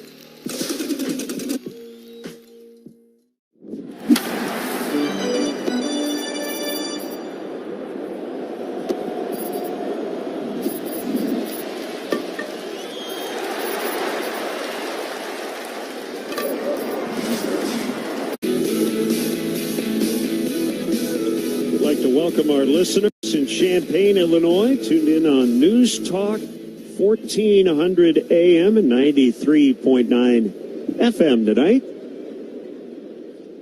Top of the 4th, it's 8-1 Sox. Josh Walker against Braden Montgomery, who's batting right-handed. And he hits a deep drive, foul to right out of play. That had home run distance. Didn't have the sound, but it had the distance. He has walked twice and scored once. Waits on an 0-1. Here it is. It's high. One, I guess, quirk about Braden that's making the rounds is in the minor leagues, he had been known to, at the end of games, clean up the dugout, which, as you know, is not a very clean place at the end of a 9-inning game. No, not at all. Slider is high and outside. I actually told him today, I get it. We've seen some disaster areas in the press box on occasion, and you're like me. You don't like to leave a lot of stuff sitting around. There are garbage bins for a reason. There's a one-hopper to short. Henderson will throw to first, and he just gets Montgomery.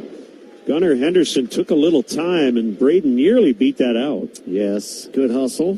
Love to see that, especially in a game like this. Just always play the game the way you're supposed to, no matter what the score is. But you're right. We leave a room the way we entered it. We try to. Can't say that about everybody else in our league. That's a fact. You know who you are. Here's Chase Mydroth. And the pitch is a strike on the outside corner from the lefty Walker. Now, the difference, though, between us and Braden is I don't like cleaning up other people's messes. I'm with you. I got no problem chastising those people. Clean up after yourself. Slider strike on the outer edge. Nothing in 2. I did that as a teammate. They looked at me and thought I was clowning. It was like, he's messing with this. He doesn't care. I'm like, I'm just staring at him. Like, and? Are you gonna? The pitch. Outside on a slider. 1-2. 8-1 Sox. They blew it open with a 7-run third.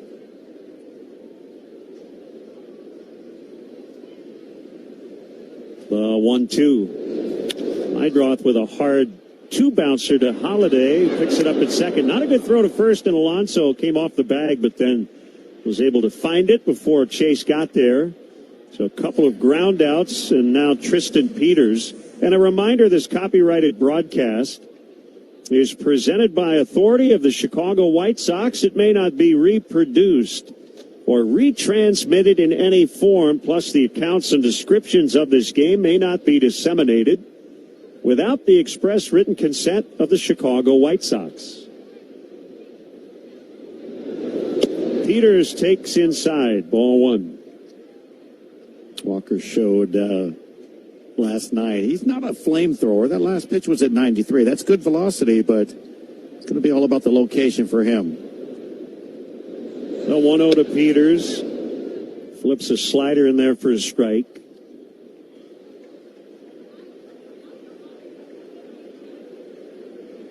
Now, Alexander will back up and move more toward the shortstop area from third. 1-1 is high for a ball. 2-1.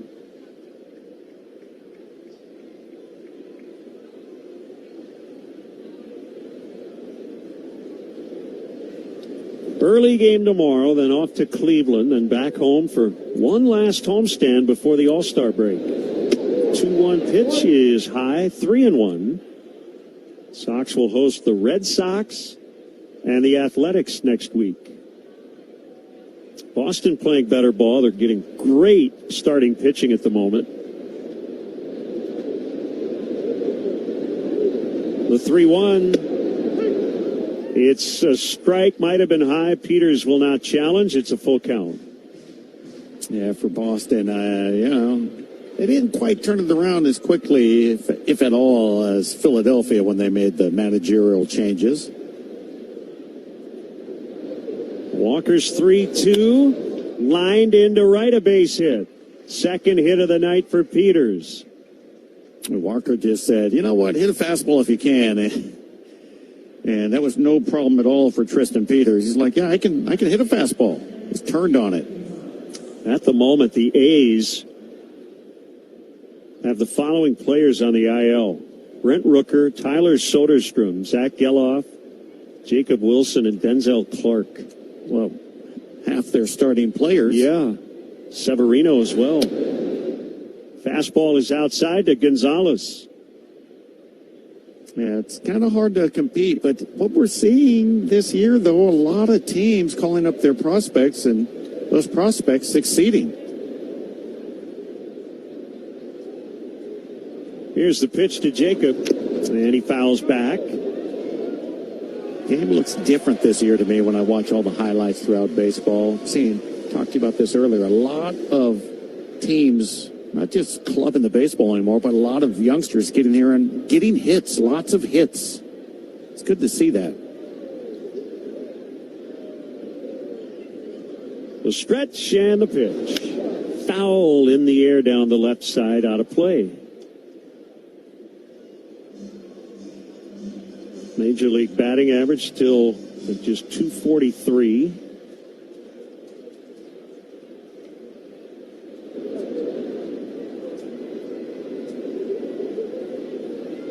Here comes a 1-2, and it's high. 4.49 runs per game, so 4.5, that's average per team. Okay, you want to be above that. The White Sox are nearing 5. They're 4.82 coming in. There's a high slider. Right now, there are 4 teams that average over 5 runs per game. The Dodgers, the Nationals, the Pirates, and the Brewers. How about the Pirates? Scoring all kinds of runs. It's crazy. 3-2 with Peters running, and it's fouled. And looking around baseball to see what teams have more hits than strikeouts. Because there aren't a lot. In the National League, there's actually 7 teams that have more hits than strikeouts. And most of those teams are winning because of it. But in the American League, it's the opposite. Teams that have more hits than strikeouts don't hit for much power at all. Another 3-2. Another foul. It's strange. There are, in the American League, 5 teams that have more hits than strikeouts, but they all have low slugging except for one. That's the Twins. The Twins have a .413 slugging percentage, and they have more hits than strikeouts, but everybody else is in the 300s with the slugging. Another 3-2, and there's a deep drive out in the right center, and it's a base hit. It's going to get to the wall for Jacob. Peters around third's going to score. Jacob Gonzalez with an RBI double. He's knocked in 6 in the series, and it's 9-1. What a turnaround for the rookie. Well, you're not kidding. I mean, he got here and, it took him a second to get that first big league home run, and it was a beautiful swing, and then he went in a bit of a funk, and he made an adjustment to his stance. He noticed something that was a little bit off, and the hitting instructors put it together and said, this is what you need to do. Get back to this. Since he's done that, all he's done is club the baseball. Another double, sponsored by Tito's. The pitch, Junior Perez fouls. So 24 games, 17 RBIs, a .718 OPS at the moment for Jacob Gonzalez. It's just he's hitting in the clutch, right? Especially of late. Yeah, his best at-bats have been in the most meaningful spots. Check swing strike. No, he held. Well, I thought Junior went around on a high one, but on appeal, Carlos Torres said he held. 1-1. When Jacob Gonzalez has opened some eyes for sure, put himself in a position, you got decisions to make. You want, as a player, to make those decisions difficult, right? Swing and a miss, 1-2. So we look down the road when Munetaka Murakami comes back, and those things tend to work themselves out. But if you're Jacob, you just make it a difficult decision. Yep, absolutely. Force their hand, as they like to say. There have been many a conversation in the history of this game where guys have absolutely been crushing at the big league level, only to have a tap on the shoulder and say, sorry, young man, we need your roster spot. Just keep doing what you're doing. You're going to be back. The 1-2. Called strike 3 on a slider. Sox have scored in 3 of the 4 innings tonight. We head to the bottom of the 4th. White Sox 9. Orioles 1 on the Hard Rock Casino White Sox Network. This will bring up Cam Smith, now another righty bat, as the right fielder digs in. Cam delivers one deep to left center field. This ball's gone. Cam Smith, back-to-back jacks with Yiner Diaz, and the Astros lead 3-0. This is beautiful. Good swing on that slider by Cam. His family asked me before the game. I went over and took a photo and got a chance to talk to him. And they said, you know what we love about your broadcast? When I say, wham, bam, thank you, Cam. A year ago this month, Jacob Mizorowski made his major league debut. Now he's the front runner for National League's 105, and that draws an ooh and ah. I've never seen a 105.5. That's a new velocity record. Even if you're top dog, sometimes this game can be rough. Now, look at you there. Whoa! That's like a stage dive at a concert. Well, this is E3 all the way, but you wonder if the bat head really distracted him. Now that's what you call really struggling. Down to Simeon, and Simeon can't make the catch. Quit stepping on me. I'm just trying to do my job. No, hey. No, What are we doing? Pure pandemonium. But other times, baseball can throw you a bone. Bouncing ball up the middle, diving stop, Messi, a flip, and an out! Walker to the track, to the wall, he got it! Mangum hauls it in. Simply says that. Long run, Beckler, he dives, he caught it! Merrill sprinting back, jumps and makes a catch. Dell flies it to right, Thomas moving back, still going, leaping, try! Oh, he caught it! Oh my goodness, he caught it! How about that? Bottom of the fourth. 9-1 Sox. Petty against Basayo. He drove in the lone Orioles tally in the first inning with a single. He takes a strike.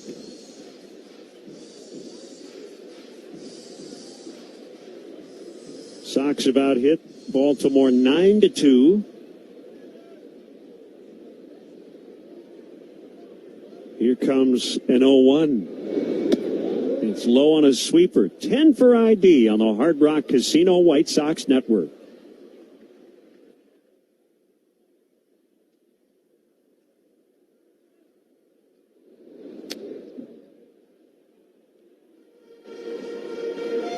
Basayo fouls. It's 1-2.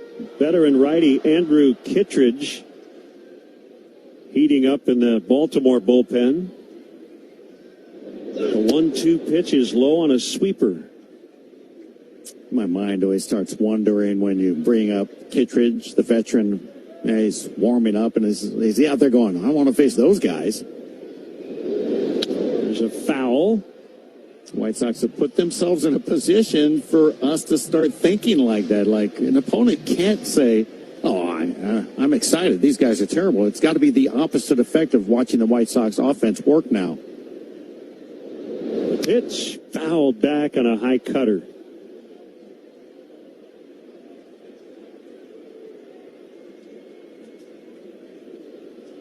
Sox with that 7-run third.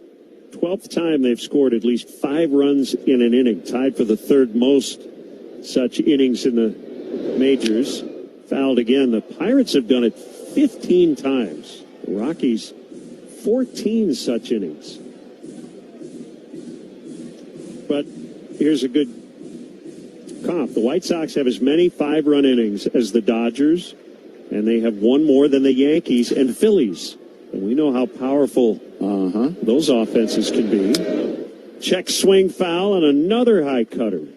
You know, I just look out there at the field of our players. You know, I look around and I watch them go about their work, and I watch them in game and throw down from our catcher with the last warm-up pitch to second base, and I watch them just do their stuff, and they're just out there doing what they've always done. Change up is low. They don't look like they're any different than any other time we've watched them, except for they're now efficient. They're better. They're smarter. They're just good players, period, now. There's a bad miss high and outside for ball 4, and Petty not happy with himself. Leadoff walk to Basayo, and that'll bring up Taveras. Hey, what's the ultimate goal of an MLB fan? Seeing it all. The MLB Journey to 30 sweepstakes presented by T-Mobile is the ultimate bucket list. Enter now for your chance to win trips to all 30 ballparks. Yes, all 30. Enter at MLB.com/journey. This is a swing and a towering fly ball out into fairly deep right center. It'll be Braden Montgomery to make the play. Taveras is out. One down. That'll bring up Colton Cowser.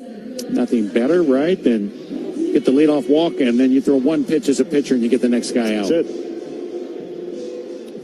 Steinhoffels is a proud partner of the Sox. This season, every time the White Sox turn a double play at home, Steinhoffels donates $200 to Special Spaces to help create dream bedrooms for children battling cancer. Runner on first, one away. Cowser takes strike one on a sweeper.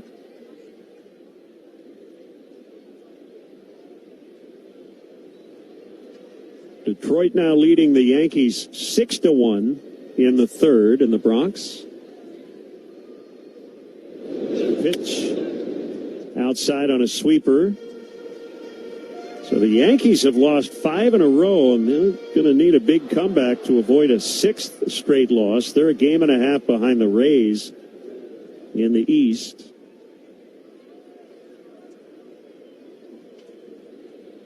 One. Swing and a miss. Sinker right down the middle. 1-2.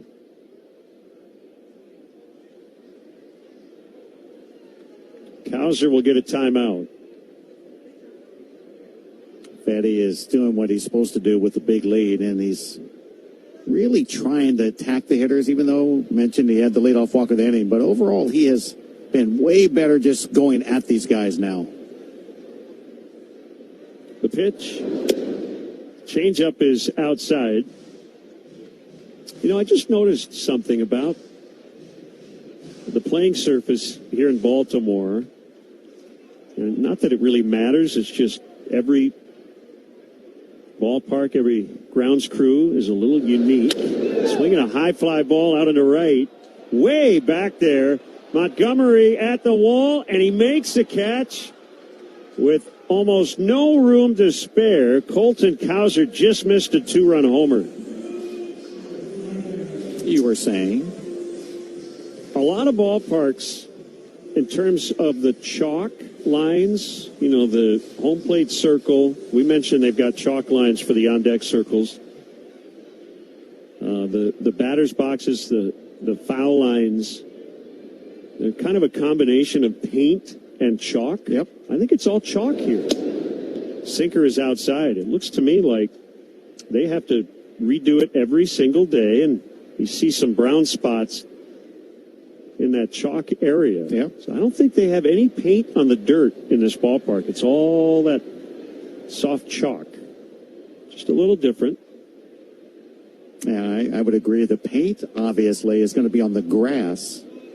You know, but some places have a little paint on the dirt, and then they chalk over the paint. Yes, they do. But I don't believe they did that here. The pitch fouled. Just the little details, kind of fun. Well, let's go back in time where there are a lot of ballparks I played in, minor leagues, big leagues, that down the lines, past the infield, inserted in the grass and in the dirt was a wood strip. The pitch outside on a cutter. It was a permanent wood strip that was painted white to be the indication of the foul line, and it's not something you wanted to slide across. No, not at all. Oh, baby. My big thing in high school was the home plate area. Sometimes there'd be dug out around the home plate, and it'd have the edges. You don't want to slide over home plate if it's not flat on the ground. 2-2 on Alexander, you know what I mean? Oh, yes. You got to really take care of the dirt around home plate and make sure that it's very level. There are a lot of high school fields that were probably pretty dangerous. Yeah. 2-2 is low. I remember the first game I ever saw when I was sent down to AA in Pittsfield, Massachusetts. Got there late in game, and I went into the stands to see what the heck was going on with this team. And the first thing I saw was a ground ball to the shortstop. It hit something and bounced up and ripped his eye open. Oh, that's fun. Grounded foul. And you're like, thank goodness I don't play infield. I'm like, what in the world kind of hop was that? I found out the next day that there were a lot of little rocks in the infield dirt that they had to go around kind of picking up by hand all the time. Because the dirt wasn't just pure infield dirt. It was a mixture of junk. And, yeah, it must have hit one of those rocks and busted the guy's eye open. Another 3-2. And another fly ball out toward Montgomery and right. He's going to make all 3 plays in the inning. And that's it for the Orioles in the 4th. Off to the 5th. 9-1 Sox on the Hard Rock Casino White Sox Network. People's Bank wants to help you make winning. There's a lot going on when Ohtani pitches and hits. So there goes Ohtani. Shohei lighting up the highlights already. It's a leadoff home run after he struck out 3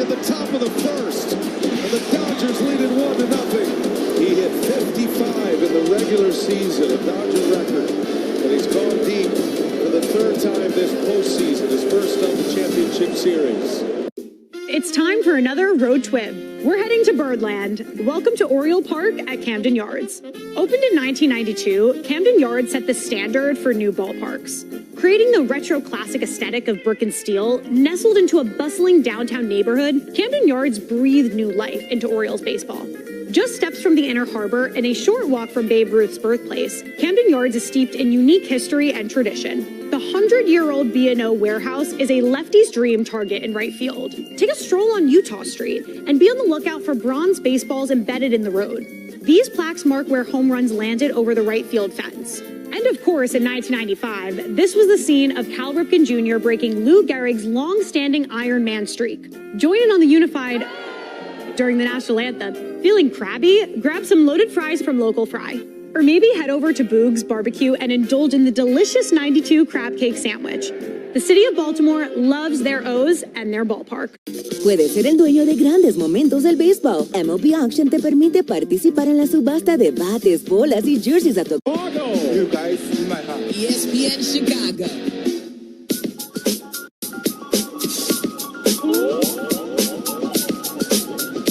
Back in our Bell Tire broadcast booth here at Camden Yards, it's 9-1 White Sox. And 36-year-old right-hander Andrew Kittredge is in for the Orioles. Kyle Teal will step in for the fourth time in 5 innings.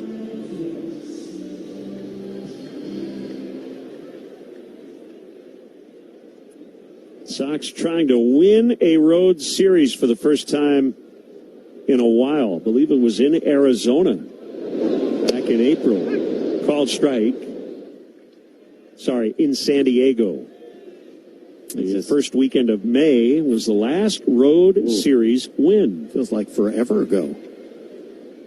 Yeah, tomorrow is July 1st. Teal takes high, so if we just gave you that note and no more context, you'd go, Sox are having a tough year. That's not the case because they have been one of the best home teams in baseball. 1-1, Teal swings and misses on a slider. It's 1-2. I've been clowning around talking to people going, well, it doesn't matter if you lose on the road if you win everything at home. And then if you get to the postseason, just have a home field advantage and you win the series. Yeah, I don't make too much of it. I think you are what your overall record says. Swing and a miss. That's strike 3. Teal is out. And here comes Miguel Vargas. But in the end, it's all about the confidence because you can't go on the road going, oh, no, we're going on the road, we're terrible. You have to have confidence. You got to play better on the road just for that. Yeah, and I think in that regard, I don't sense that this team is not confident. Right. Just for whatever reason have not been winning series. Bouncer to third. Vargas hustling, and he's going to be out by a half step as Blaze Alexander made a nice throw from near third base. As you said, Vargas hustling all the way. Alexander had to throw a missile across the infield. Vargas is 0 for 4 tonight. It's 9-1 in the 5th inning. If ever there was a time where you might not run 110%, it would be that, and he still did. And that sets a great tone, and it has happened since opening day on this club. Benintendi takes a strike on a slider. We've been working together a few years now, and over these years, you may have sensed one of the things that really bugs me about baseball players is they don't run hard to first base. So when I see our team doing it, I enjoy it. Swing and a miss on a sinker. 0-2.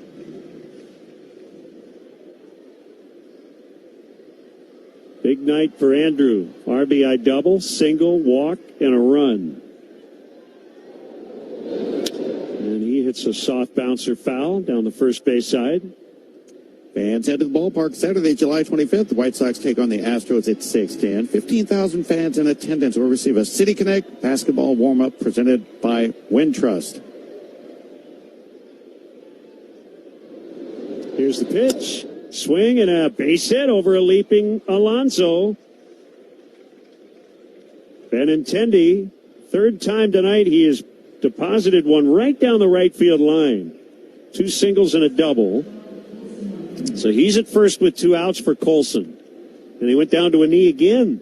He sure did. And I will say this, it's worked for him for sure, but right after that, after he saw what he kind of went about half the speed that we saw Vargas go down the first base line.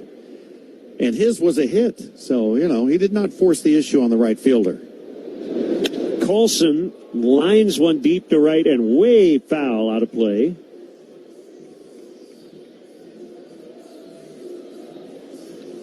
Nine to 1. That's 10 hits now for the White Sox.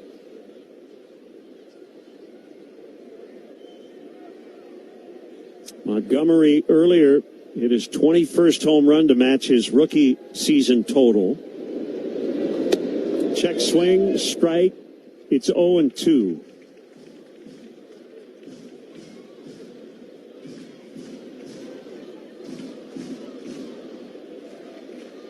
He'll get a timeout.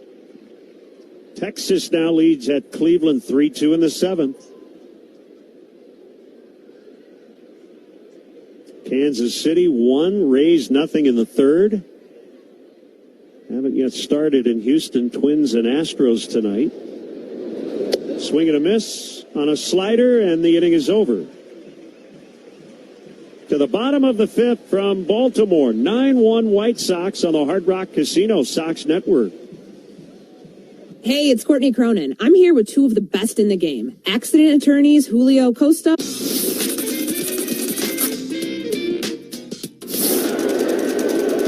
Stottlemyre still wants somebody. There's Randy Johnson, the big unit. He towers over everybody. Randy's got to change his cap. Oh, jeez. There you go. That looks better. Get that D-backs hat on, Randy.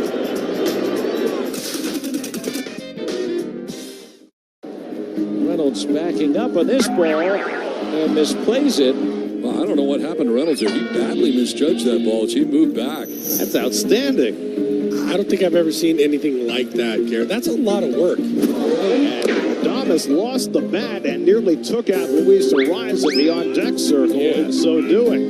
That's great. The umpire comes in, no catch, no catch. Camaro's like, sure I did. See? That's great. 22-year-old having fun.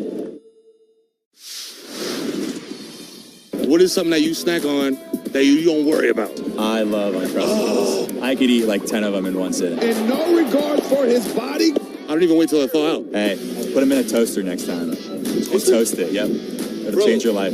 Yeah, just an incredible play by Riley Green. You're an all-star on the field and off, bro.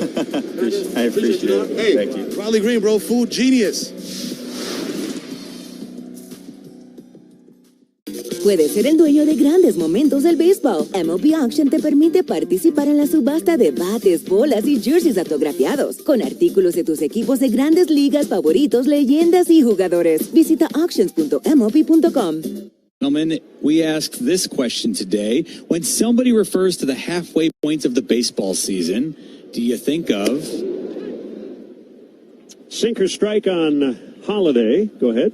Do you think of the 81 game mark or the All-Star break? I think of 81 as the halfway point. Holiday takes strike 2. I think the answer's in the question. Because it says, what do you think of the halfway mark? And there's only, well, the middle, which is the halfway mark. So, yeah. What do the fans say? Well, I agree with you, gentlemen, but we are wrong. 60% say the All-Star break. Okay. Sweeper is low. I get it.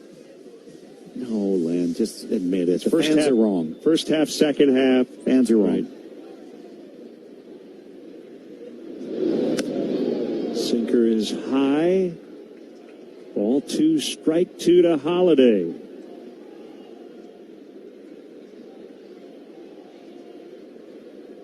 Eric Fetty pitches. Swing and a ground ball picked up by Mydroth at second, and he'll swing to first for the out. I spoke too soon. That game in Kansas City, it was 1-0. 5-1 Rays now in the 3rd. They're good. Caminero just hit his 23rd to stay scorching hot.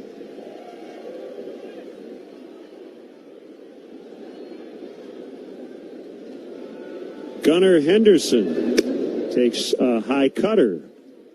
Caminero is the guy you look at and you go, how old is he? 23? What? 22. There's a fly ball out into deep right, and it will be off the high wall. Braden will pick it up, and Gunnar Henderson has a double. Junior Caminero will turn 23 on Sunday. That was close. Yeah, but you look at him, and last year I remember seeing him going, how old is this guy? Because he swings the bat like he's been in the league 10 years. He got here at age 20. So runner at second for the Orioles with one out. Here's Taylor Ward. We need to put some flyers out to other pitchers. Just put them out there and say, how do you get Gunnar Henderson out? Somebody fill in this flyer and help us out. Yeah, that's his 4th hit of this series. He had been batting second, but he swapped places with Taylor Ward this week, and so far the returns have been very favorable to Henderson's cause. Here's the stretch by Fetty and the pitch to Ward, and he hits a pop fly out into medium right center. It'll be Braden Montgomery to make the catch.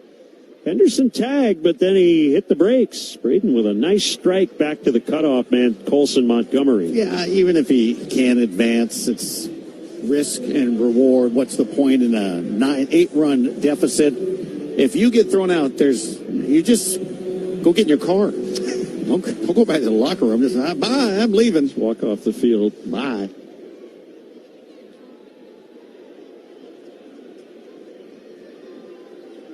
Now Dylan Beavers with 2 outs. Sweeper just missed the outside edge. Ball 1. Well, the Orioles have lost 5 of 6. I think of the late Earl Weaver. This might have been a night where he would have gotten kicked out just to not have to watch the last few innings. There's a base hit to right. That's going to score a run. Henderson scores, and Beavers has a 2-out double, and it's 9-2 in the 5th. Bullet out there, and good effort by Montgomery and right. Tried to cut it off. Just got under his glove, got to the wall. It's going to probably be a double. If he cuts it off, maybe he holds him to the single, saves the 90 feet, so it's not for lack of effort. He tried to pick his pitcher up, just ended up being something where the batter traded places with the runner. So now Sox 9, Orioles 2. And that'll bring up Pete Alonso, and we'll see some action in the White Sox bullpen. A lefty getting up. And Alonso drills one deep left, but foul and out of play. In a sense, that's just a good pitch. It's a sweeper. It's slow. It's on the inside corner, and he took a hack at it, and the only thing you can do because of that location and speed is yank it foul.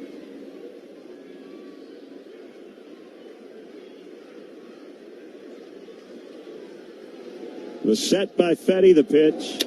The swing and a base hit to left center will score a run. Alonso's got a long single. It's 9-3. Not sure what that pitch was. Changeup or a fastball, but he got to that pitch as if he felt comfortable knowing he wasn't going to get another sweeper.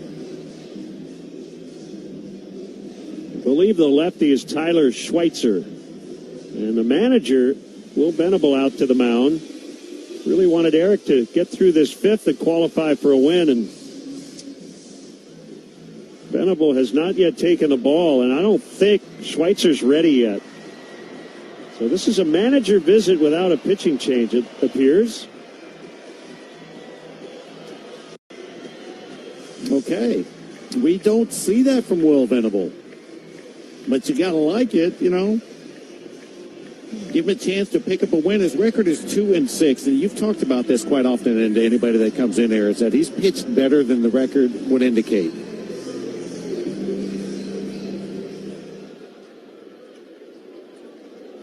Now Basayo, who has an RBI single and a walk. Yeah, every now and again a manager doesn't want to tell the pitching coach to tell the pitcher whatever is on his mind. He wants to do it directly. Sweeper is outside. We talk about Caminero down for the Rays. This big beast of a batter, 6'4", 250, 21 years of age. And he takes low, ball 2. Well, I know Will didn't say, hey, walk him. So it's not the intent right now by Fetty, but he's fallen behind. Got to make a pitch, something slow, and get it off the end of the bat. 2-0, and it's low on a sinker.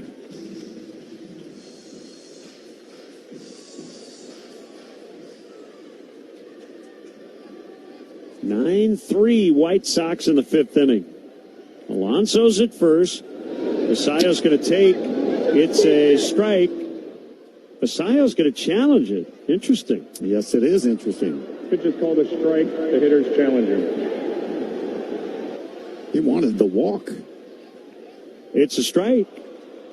It's just, it's really interesting because you're saying, no, that's 3-1 now. I want to walk rather than, oh, yeah, thank goodness, because I still get to hit. So 3-1, and they have lost their final challenge.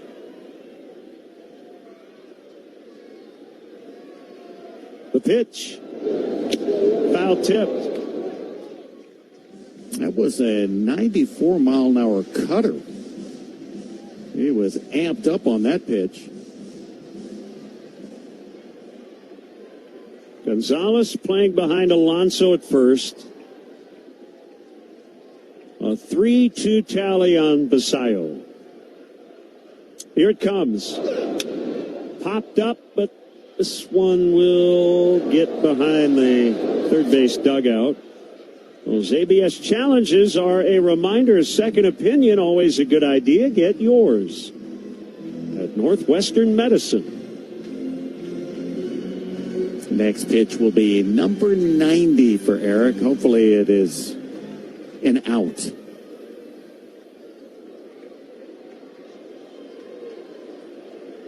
He is set. Here comes the 3-2 pitch. Swung on and hit in the air out into left center, deep and playable for Peters, and he's got it on the warning track.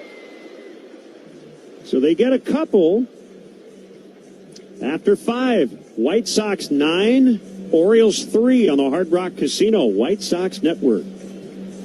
Construction season is... Let's see how the big fastball for Miz works out. Struck him out. Another fastball. Good afternoon, good evening, and good night. Always the big question is, how does somebody recover after their first start? You got all the jitters out after opening day. I think he's back. Still bringing some serious heat. And he's already got 3 over 100 today. Swing and a miss. He struck him out. Fastball at 101, and Mizorowski's got the juice working here this afternoon at American Family Field. Couple of Ks and a perfect first for Miz. The captain, Derek Sanderson Jeter, is one of the winningest players in Major League history. He was wearing these very batting gloves when he notched one of those most memorable hits, the 3,000th of his career. Are we supposed to spit in them like they do the batting gloves? No spitting. This is a non-spitting museum. He's just the second player in history whose 3,000th hit was a home run. The first was a former teammate from the Yankees' 1996 World Series championship team. But before he began his Cooperstown-bound career, Bonds would cross paths with another future Hall of Famer. September 6, 1995, the Ironman played his 2,000th 131st consecutive game, surpassing the unbreakable record of the Iron Horse. Now that's how you pass the torch. Go to baseballhall.org to plan your visit to the National Baseball Hall of Fame and Museum in Cooperstown, New York, and catch every episode of Hall of Fame Connections on MLB.tv.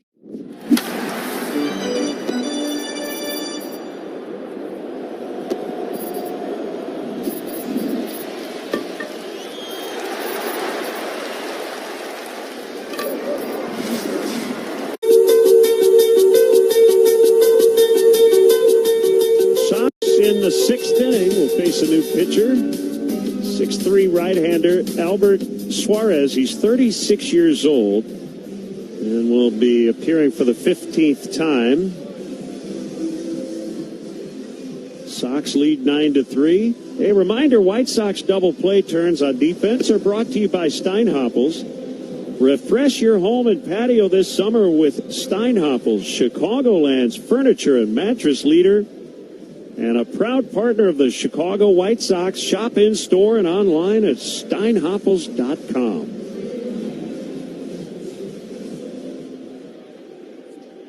The batter is Braden Montgomery. He has walked twice, scored a run, and grounded out to short. Batting left-handed. Takes a curveball on the outside corner. It's a strike. Suarez pitched for the Giants in 16 and 17. Didn't get back to the major leagues until 24 with the Orioles. Change-up strike. Braden thinks it's outside. Pitch is called a strike. The hitter's challenging. So he has challenged it. The Sox have the only challenge left. And it is a ball. Called a ball. Really does show that batters, they care about their at-bats. What doesn't matter what the score is, situation, they're like, no disadvantage for me. 1-1, foul. That one came down and right back up and hit Braden. In the interim between major league stints, Suarez spent some time in Japan and also in Korea. He made his pro debut in 2008. This is his 19th pro season. And he misses high and outside on a fastball. You know, so often players that go overseas to play, it's not just about, I'm going to go make some money. They love to learn about new cultures. And he played in Korea and Japan. Fastball is high. He is the older brother of Robert Suarez, who's currently on the injured list with the Braves, two-time All-Star with the Padres, now in Atlanta.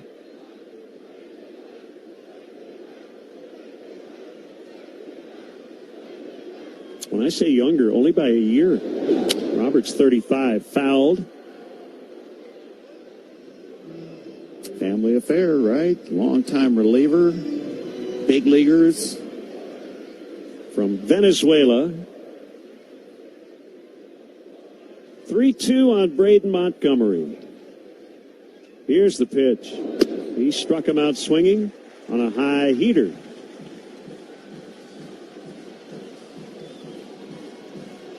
One down. Here's Chase Mydroth.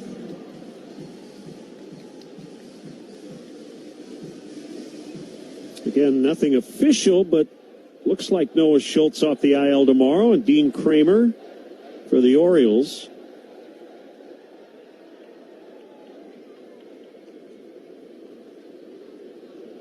The pitch to Chase. High and in. Ball one.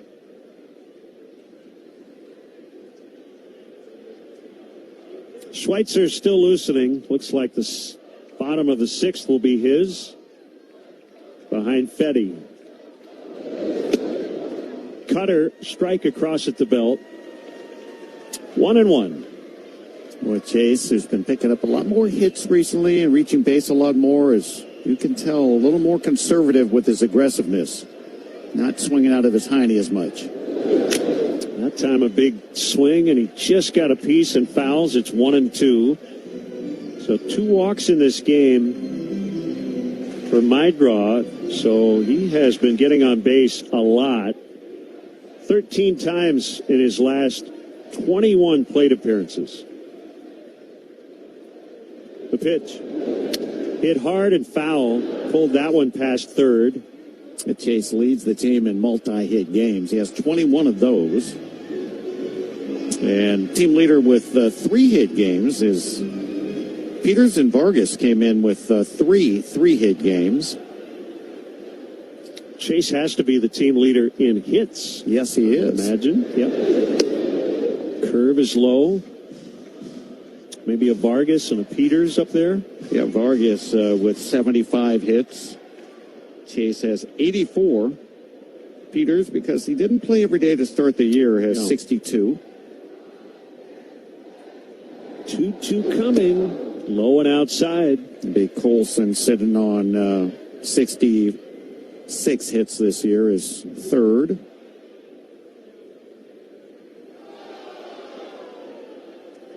Three balls, 2 strikes.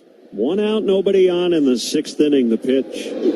He got him swinging on a fastball. It was not a real 2-strike swing. Here's Peters. Well, see, I just gave him credit for cutting down, and you proved me wrong. Well, it's 9-3. And that's what the swings look like, yes. But that's the thing. You do that, and you kind of get outside of what really makes you, and that's being a little more conservative, getting your base hits, and just one at bat, you just cut it loose, and you end up striking out. Fastball to Peters is high.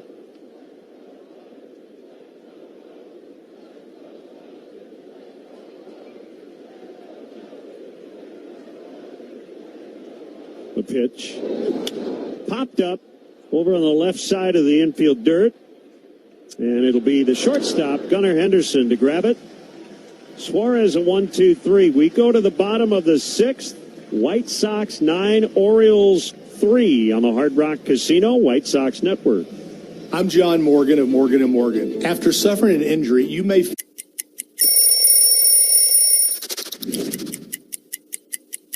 Here we go. This is a classic road jersey for Boston. This is the first uniform I put on when I came with Boston. When you see those 2 socks together, that's one thing I know I had to do. I had to make sure I had my red socks high, okay? My 2 red socks, because, you know, there's 2 here. All right, I got a couple packs of 1986 Topps baseball cards. Let's open them up and see who's in here. I love the bubble gum. Oh, my. Tom Seaver, but with a White Sox uniform on. The franchise for the Mets. I played with him in 1983, my rookie season. I was just in awe with these guys when I saw them in spring training and got a chance to play with them. Baseball cards of memories.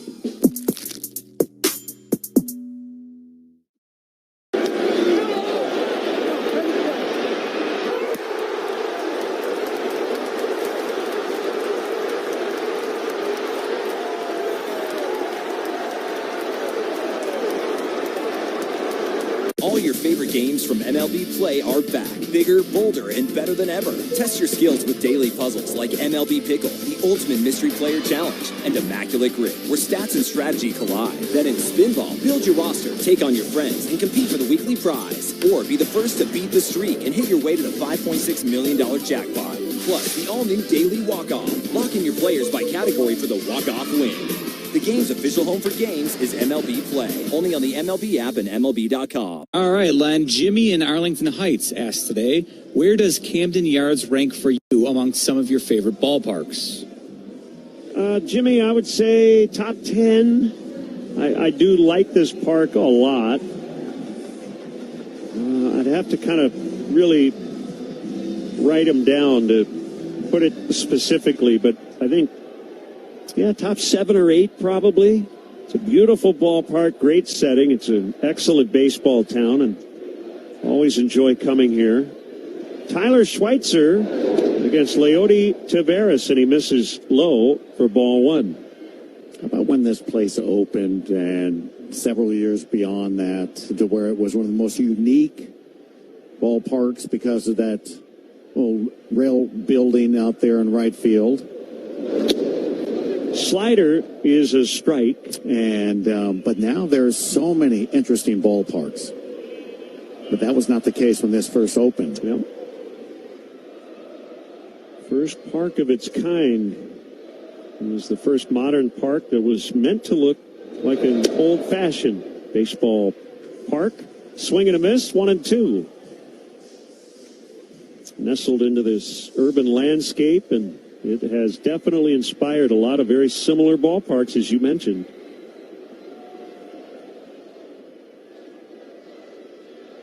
Here's the pitch. It's outside. One time, it was the first ballpark to have only, I guess it's still the case, all the walls are straight, nothing is rounded, but they've got a few more nooks and crannies than they used to have. Ebbets Field was the last of its kind with those straight fences. Fouled, 2-2. Again, for me, I like the uniqueness of ballparks that have different looks, different angles to the walls, different heights, different depths. Playing surface is a little below the street level here. 16 feet.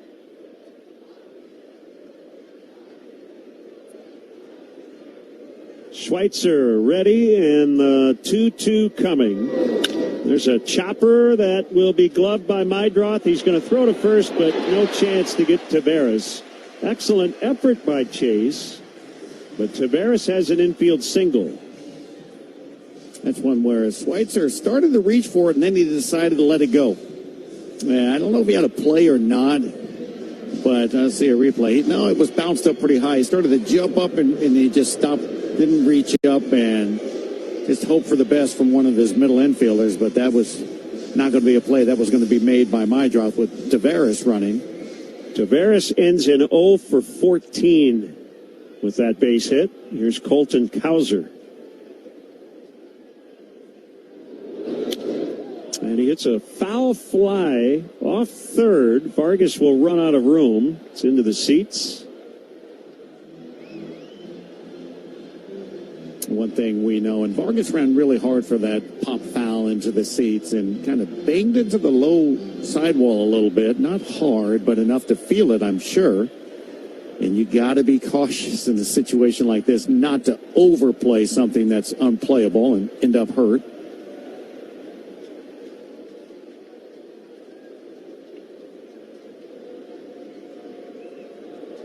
The lefty home. Slider grabbed the inside corner. That big building in right is the B&O warehouse beyond the right field wall. With the largest brick building in the nation. It's the longest building on the East Coast.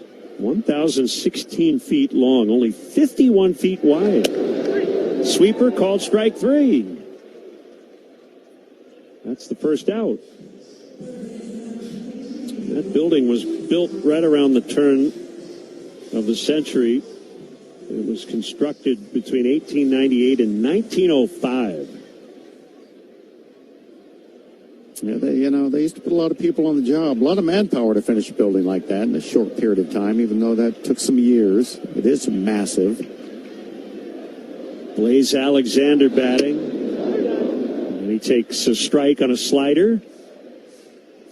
With the little timeline of the Empire State Building, like a year, because they had like thousands of workers during the Depression. Like, we'll hire everybody. And they did. The pitch. A low slider is blocked by Kyle Teal. Tyler Schweitzer pitching for the 5th time. 4 innings in the major leagues, 4 runs, so an ERA of 9. He was drafted in the 5th round out of Ball State in 22. Here's the pitch. Grounded into right. That's a base hit for Blaze Alexander. Taveras will stop at second.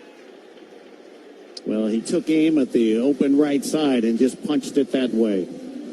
That's smart in a game like this. You just accept your hits. Don't waste your at-bats. Backdoor breaking ball and just hit it where they pitched it. Zach Bohl will make a mound visit.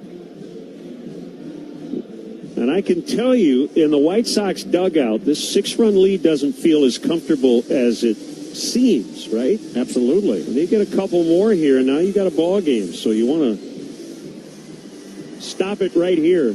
The batter will be Jackson Holliday. Well, there's a reason why Will Venable went out and talked to the starter, Eric Fetty, in that tight situation. Even though it looked like a big lead, he's like, we don't want to give up any more. So let me have a talk with him, make sure he's going to get the out and control things. And Fetty got off the hook. But, yeah, you don't want your bullpen to all of a sudden come out and take anything for granted.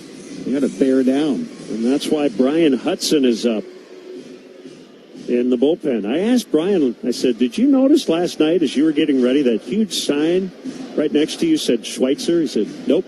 I said, good, you were locked in. We were having fun with it. Tunnel vision for sure when you're getting ready for work.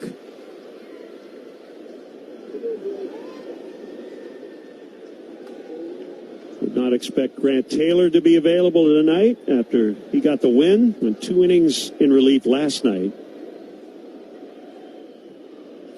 Here's the pitch. Low and outside on a slider. Sir Anthony Dominguez, however, might be in play. A little lower leverage for him his last time out.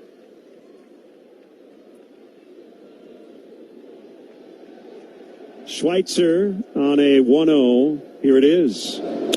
Swinging a fly ball off the end of the bat, a slicer to left. Junior Perez back now in, and he makes the catch.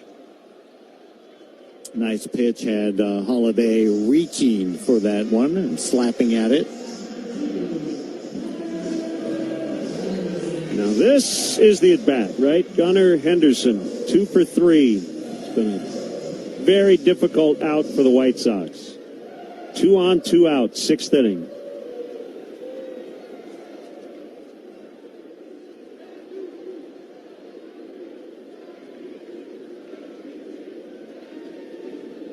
First pitch to Henderson is fouled to left, out of play. It's a good start. Slider that was away, had him kind of waving at it. Wasn't real a good swing. The other classic thing about this ballpark, it's all dark green. Seats, fences, very classic look. I like that. With the brick facade. Fouled again. Yep. You know, there's basically red seats, blue seats, and green seats, unless you get someplace like Dodger Stadium that had 5 different color of seats, different levels.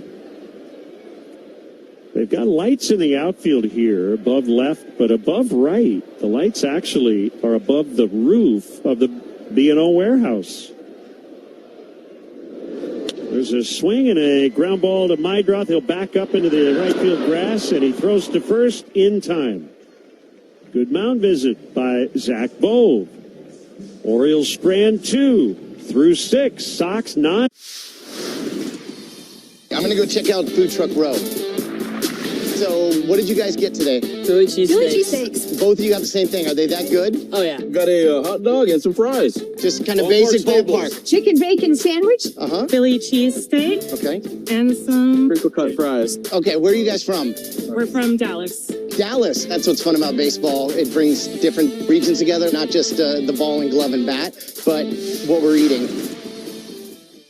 Ashcraft with 10 strikeouts and no walks. And he was as sharp as can be. Slider, curveball, fastball, a couple change-up splits mixed in there. Everything was working for Braxton Ashcraft this evening. Mookie Betts to start the second for the Dodgers against Joe Ryan.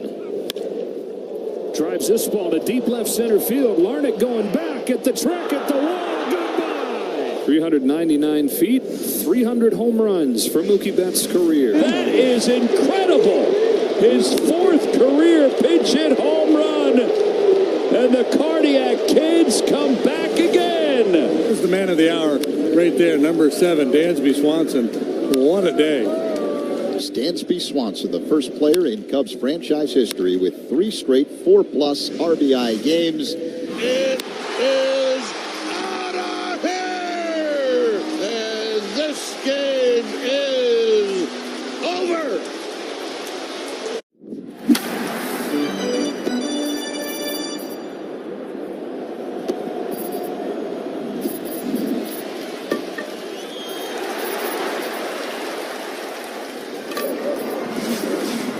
For every Sox game. ESPN Chicago.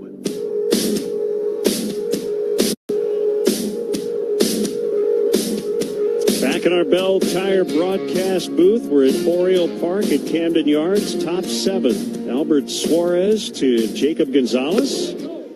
First pitch is a high fastball. Sox lead them 9-3, trying to clinch this series after an 8-2 win last night. Gonzalez takes high for ball 2.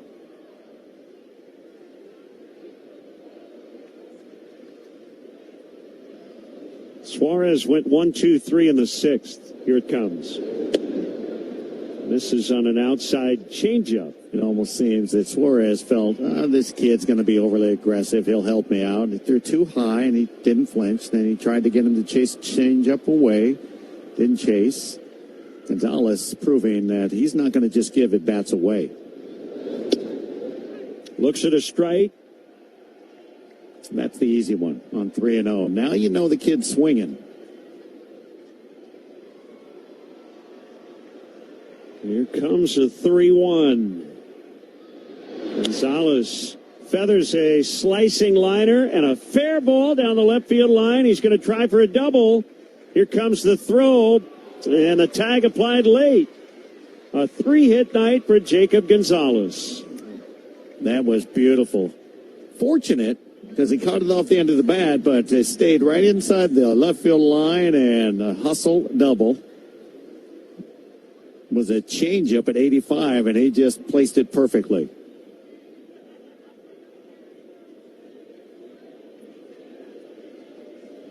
He recently went 0 for 28. He is now 11 for his last 21. Junior Perez fouls. He banged a 3-run homer as part of a 7-run third inning. Well, it goes to show you how messed up his stance was. That he corrected. You talked to him. He made an adjustment. That's it. I mean, and that's all it took. He had gotten away from his stance that was working. There's a high fastball. Somebody may question, like, how do you do that? If you're swinging it well, all it takes is a slight adjustment with your hands or your legs or whatever. That's all it takes for you to move your feet 4 inches closer, and your stance is now and your timing's different. Perez hits one high and foul and out of play off to the right. And it's so subtle, you can't figure out why you're not feeling as good in the batter's box. And if somebody's going, well, why doesn't the hitting coach? Well, they could be looking at your hands, like, what's going on with your hands? What's going on? It takes a minute. It takes a minute to figure out exactly why you're messed up. The 1-2 pitch. He takes strike 3, and I think it was high, but Junior didn't challenge it. That's out number 1. The Junior's had that night, similar to what he does and has done through the minor leagues, is he struck out now 3 times. And that last pitch, as you mentioned, was well high out of the strike zone. He probably just, in the situation of the game, didn't want to challenge, but he should have. Kyle Teal hits a ground ball to the first baseman. That's Alonso, and he'll overhand toss to the pitcher at the bag for a 3-1 putout. That was only about a 15-foot toss. A lot of times, first baseman will underhand it, but he actually shot putted it. Yeah, he did. He kind of shoved it overhand. And I don't know if he's had any issues with the underhand toss. Just looked a little different. Here's Vargas with a man at third and 2 outs.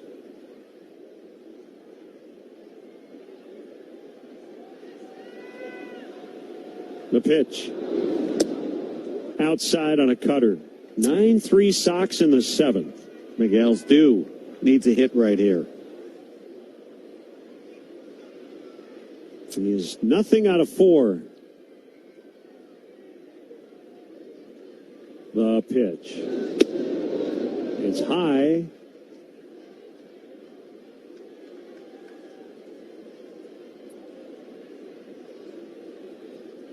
Gonzalez, the runner at third. He doubled to lead off the inning.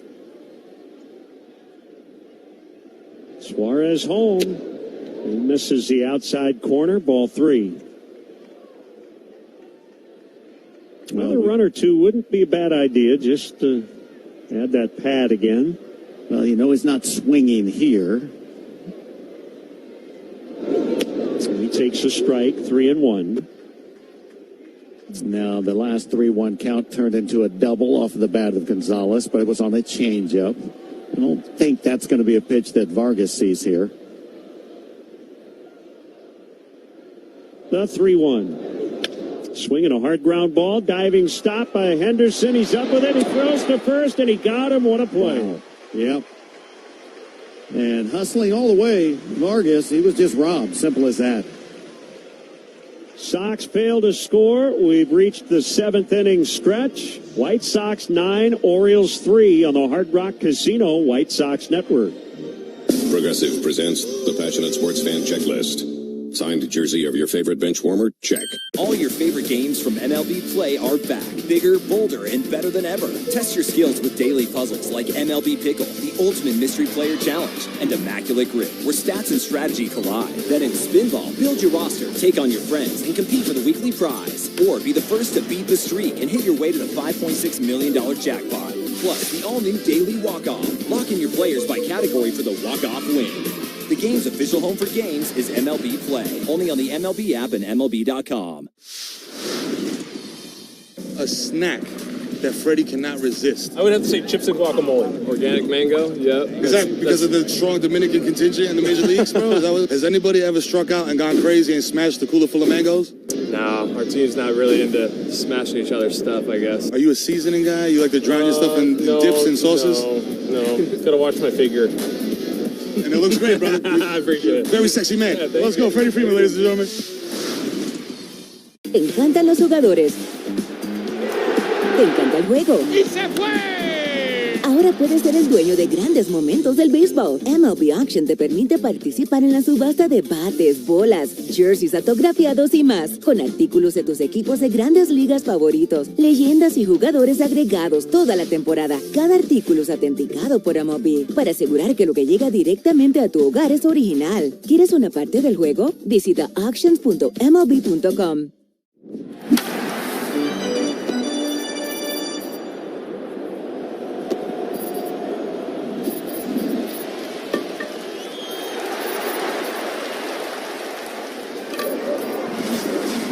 Down 4-2, and you'll never believe how the Rangers took the lead. Cooper Ingle threw the ball into the stands with only 2 outs for Cleveland. Sox up 9-3 in Baltimore as we go to the bottom of the 7th. Back to Len and DJ.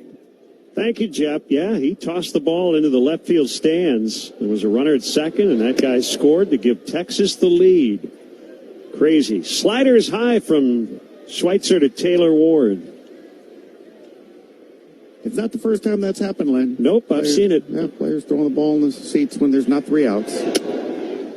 Fastball strike. Do you think from all the highlight reel or low light reels of baseball players' careers, they've seen that stuff and would, just before they decide to throw it away, just verify, right? Just, is that 3 outs before I give this to a fan? Ward swings and grounds foul behind the plate. It's why outfielders, infielders, after the out is recorded, they'll put up 1 or 2 fingers just to remind their teammates constantly. You'll see base coaches do it with the runners. The pitch is low on a slider. Never hurts to be reminded. No, and sometimes that doesn't even work. You know what the minor leagues are for, Len? To learn stuff like that. You know, I did it in Double-A. I remember I was playing center field in El Paso. I'll take an El Paso. Anyway, fly ball to me. It was the 3rd out, and I didn't realize it. I caught the fly ball, and I came up firing the home plate, thinking the runner was tagging. Fouled. Everybody's running off the field. The ball's blazing by him. It was better to do that than the opposite. No question. You know, throw it in the seats with 2 outs. I didn't realize there were 3 outs. And everybody's looking at the umpires looking like, why'd the ball come flying by home plate just now? It's better, but it's still pretty silly-willy. Yes. Swing and a miss. Strike 3. Schweitzer gets Taylor Ward. That's why I said you learn that in the minor leagues. Yeah.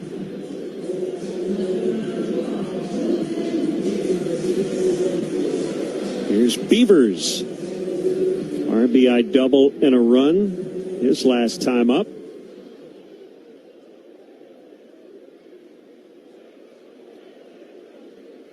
Fetty went 5. Schweitzer in his second inning of work. There's a foul off the catcher's glove. Located in right field and featuring a variety of seating options is the Miller Lite Landing. The rows include field level views, group party areas, individual seating, as well as fun social standing room only. So come on out and visit the Miller Lite Landing. The game is over. The Rangers beat the Guardians 4-2. Swing and a miss. Sox have a chance to go up 2 games in the division. Pinch me. When you say that, it's funny. I'm sitting there visualizing the Guardians going, oh, come on, they'll fade. And then they just keep saying it and going, well, we're 2 games back of them now. When are they going to fade? Well, apparently they're not. These White Sox are going to just keep on pushing through. Schweitzer's 0-2 is high. You take nothing for granted. You go day to day, but you like leading those division standings. No matter what the date is, this is the final day of June. Sox will be in first place going into July. There's a high fly ball into center field. Pretty routine for Peters, although he had trouble locating it in the dusk, and he makes the catch. Saw a play the other day, and I believe it was in Philly. Center fielder Crawford had a fly ball to basically straightaway center field, and he was running and going, where is it? Looking up in the sky, and Marsh, the right fielder, had to run to straightaway center and make the grab. So, strange, but he looked right at Crawford going, it's right here, buddy. I got it. Swing and a miss by Alonso.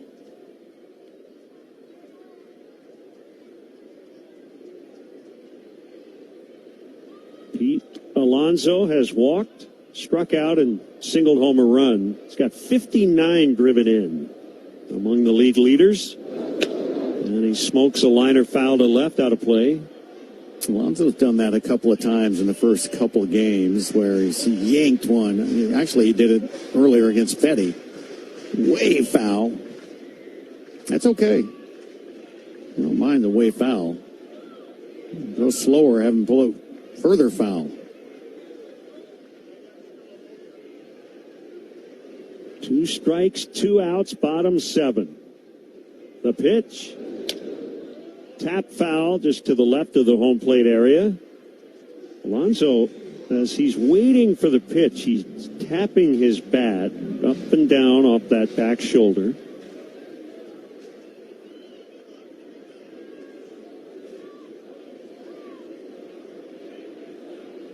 The pitch, it's high. It's like the bat version of the Joe Morgan elbow. Hey. You don't know who Joe Morgan is out there, look him up. Hall of Fame second baseman, had a very unique little timing mechanism, kind of like Alonso. The 1-2. And he hits a high fly ball out into deep left center. There's just enough room for Perez, and he makes the catch on the warning track, right in front of the 363 marker. Tyler Schweitzer, 2 scoreless innings. That'll take us to the 8th. White Sox 9. Beer, and more beer. Hey, it's like Jenga. Broken bat for Freeland. Ball to second. Corner boots it. Everybody's safe. Whatever superstition you have, you're employing it right now. Not sure why that was Barger's ball, and he misjudged it. He literally has a shirt that says "Dump Here." He's got a 62 shirt. That's pretty awesome. That's just impressive preparation. The first thing people realize is the history of Montgomery, and that history is real. So while that history is in the past, it also helps us move forward in a positive way. Just like a lot of other of the 120 minor league teams, the baseball is not what we do, right? The Tampa Bay Rays do a phenomenal job of sending amazing athletes here, and we let them handle the baseball, and we handle everything outside the line. Dominic Smith leads off for Atlanta. Pitch on the way. Dominic Smith hammers one a mile high, a mile deep, a majestic shot, and it's 2-0 Braves. What a display of power by Dominic Smith. A home run deep over the right field wall, and it's 2-0 Atlanta. Boy, that was such a pretty swing. Dominic just pulls his hands in and gets the barrel to it, and that ball cleared the fence. I mean, waved goodbye as it was going over. It was smoked.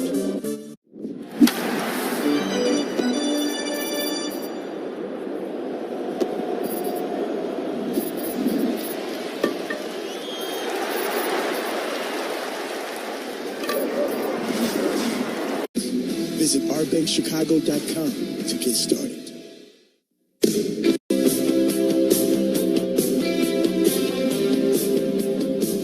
Top of the eighth, 9-3 Sox. Suarez still in there. Andrew Benintendi takes a strike.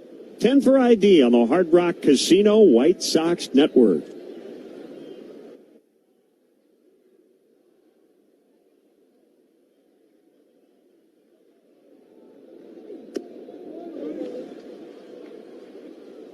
There's a high miss on a heater, 1-1. Benintendi's been on base 4 times, 3 hits and a walk.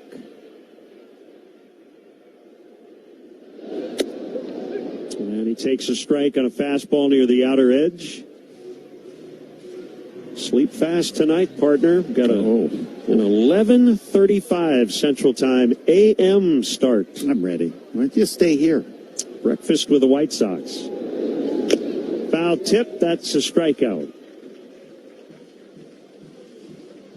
I like early getaway day starts. Oh, I'm with you there, especially when we have a short flight from that location. Packed up, ready to go. Let's play some ball. Get to our next destination, and it'll be nice and early. Buy me dinner again. Sure, why not? Here's Colson. He's got the go-ahead hit, that home run in the third, and he grounds foul. It's funny, you look back to that go-ahead home run, and at the time, how clutch and needed it was. Then you look up and like, oh, they got a comfortable lead. But that's the true definition in our business of a game-winning home run. He did it when the pressure was on. That's it. And he pops into left center. It's shallow. It'll be the left fielder calling off the shortstop. Beavers makes the catch. Albert Suarez is really helping out his manager in terms of saving their bullpen tonight. He's in his 3rd inning of work. Here's Braden Montgomery. He's thrown 37 pitches, so, I mean, you know, it's not hurting himself out there with the pitch count.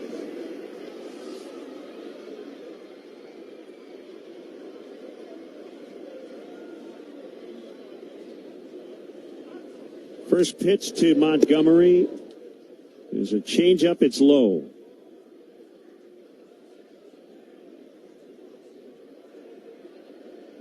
Left side of the infield, shaded toward the bag at second. The 1-0 pitch. Big swing and a soft bouncer foul. Off, I believe, the leg of Montgomery. 1-1.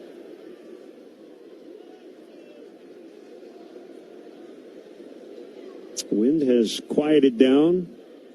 Still a lot of energy in this ballpark. They've got a tarps off group up in the upper deck, fouled, and they've been kind of keeping the energy up tonight. Yeah, they're doing their best. They're doing their part, but it's thinned out a little bit. Crowd. Oh, I thought you were talking about my hair. No, this crowd definitely, but. Oof.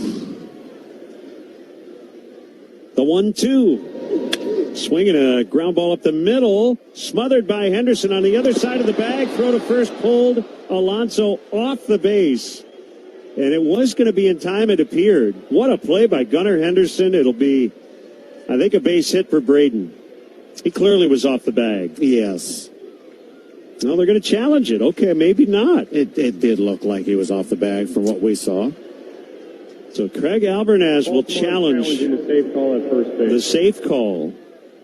Gunnar Henderson showing incredible range to his glove side. He picked up that ball well to the right of second base. You know what? He's going to be out. Alonso was on the bag. Wow. I was completely fooled. It was when he lunged to receive this throw, it looked like he disengaged with the bag. It really did. I don't know if the Orioles defense saw the replay, but it's pretty obvious that he's out.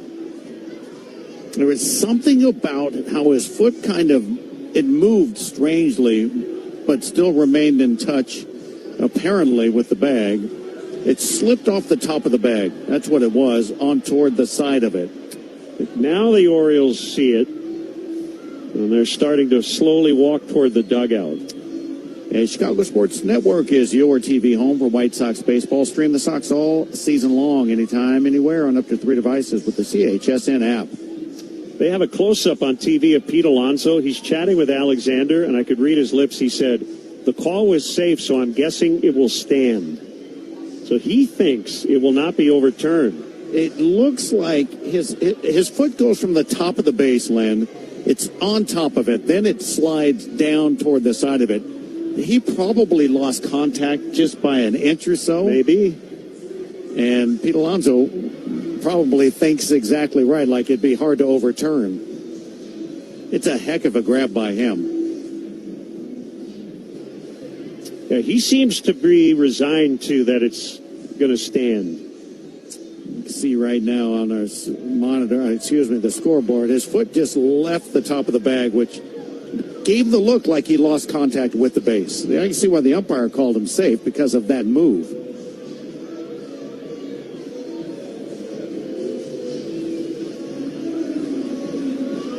Here's Mark Wegner. After review, the call in the field is overturned. The runner is out. Baltimore will retain their challenge. Pete Alonso was wrong. Unfortunately. Sox go 1-2-3. Bottom of the 8th. Looks like Schweitzer back to the hill. It's 9-3 Sox on the Hard Rock Casino White Sox Network. At Costa Ivone, we get you. What do you mean? Te encantan los jugadores. Te encanta el juego. ¡Y se fue! Ahora puedes ser el dueño de grandes momentos del béisbol. MLB Auction te permite participar en la subasta de bates, bolas, jerseys autografiados y más, con artículos de tus equipos de grandes ligas favoritos, leyendas y jugadores agregados toda la temporada. Cada artículo es autenticado por MLB para asegurar que lo que llega directamente a tu hogar es original. ¿Quieres una parte del juego? Visita auctions.mlb.com. Line drive knocked down by Durbin. He got knocked down, picks it up, throws, and gets it. Caglione grabs it on a backhand dive. He gets to his feet and takes it to first for the out. Diving play, second by Tyler Callahan. Rojas got turned around. He makes a spinning, leaping catch. Tailing away from Mangum. Tough play. He's there. Moving over is Barracuda. He's got it on the back end. His throw is coming into second. Smith's got it to tag. And they got him. Just a perfect throw by Barracuda. Diving stop at third. Gonzalez to second. Gets the out. What a play. Speared by Root, backhanded. Goes to second, over to first, double play. Real Muto, a line drive to left. Galen Lyle lays out. Did he snag it? Yes, he did. Lazy fly ball out in left field. Long run and a head first dive for Schneider. The throw headed towards first is in time. Little trick throw up the first base line. Chapman gets to it, throws, and got him to end the ball game.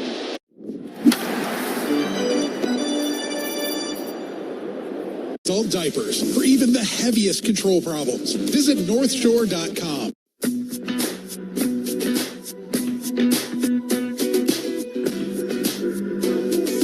Bottom of the 8th. Tyler Schweitzer faces Samuel Basayo. First pitch swing, and there's a base hit into center field. Second hit, third reach for Basayo. Watching him take that swing. He's hit 2 balls up the middle for base hits. He's like a professional hitter. And they don't play him right up the middle, so he's exploiting that. 9-3 White Sox, bottom of the 8th. Here's Taveras. It was 1 for 3. The hit was an infield single. And there's a double play ball. Colson Montgomery to Chase Mydrop to Gonzalez. 6-4-3. As fast as Taveras is, not on that one. That's pretty tailor-made. And that's the 4th time he's hit into a double play. It was Tyler made. Duh. Schweitzer. My Yosh Kawano left. 2 down now. Kauser. That double play brought to you by Steinhoffels.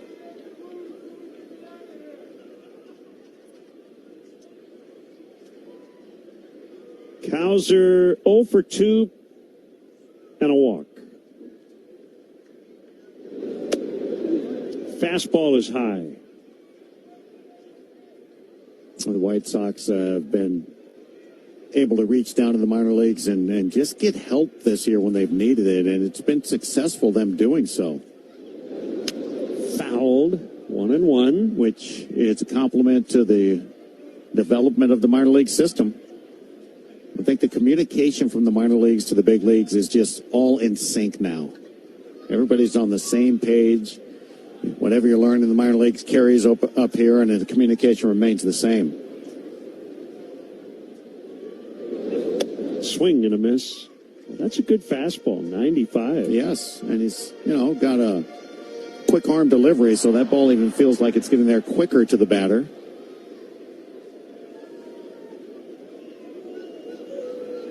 One and two. Schweitzer trying to get through his third inning of relief, and he does. Swing and a miss on a slider. Excellent work by the rookie. We go to the ninth. It's 9-3 Sox from Baltimore on the Hard Rock Casino White Sox Network. As a proud partner of the Chicago White Sox, Steinhoffels knows a good season starts with a great night's sleep. That's why we have a couple things out here for the first acknowledged unassisted triple play. And Cy Young said, "Neil, where are you going?" He said, 3 outs. Neil Ball had a fairly short career as a big leaguer, but continued playing in the minors, where he encountered true baseball royalty. Now we're going to connect to Babe Ruth. He dominated the game like no one else had before. I'm holding Babe Ruth's bat. During a 1934 baseball barnstorming tour of Japan, Ruth faced 17-year-old pitcher Eiji Sawamura. Sawamura became a hero in Japan, and the Nippon Professional Baseball League's version of the Cy Young Award bears his name. Maeda won the award in 2010 and again in 2015, when the runner-up was Shohei Ohtani. First pitch crushing! Oh, man! Like the 3 outs of a triple play. It all connects. Go to baseballhall.org to plan your visit to the National Baseball Hall of Fame and Museum in Cooperstown, New York, and catch every episode of Hall of Fame Connections on MLB.tv. I believe this one's it's a rookie card, I know, but I feel like it's the first card that I ever, big league card. Obviously, as a kid, trying to get to the big leagues, the dream of making it, but as a kid that had cards, right, as a kid, this is like seeing your card the first time. It is pretty cool. So that's pretty powerful when you see that card.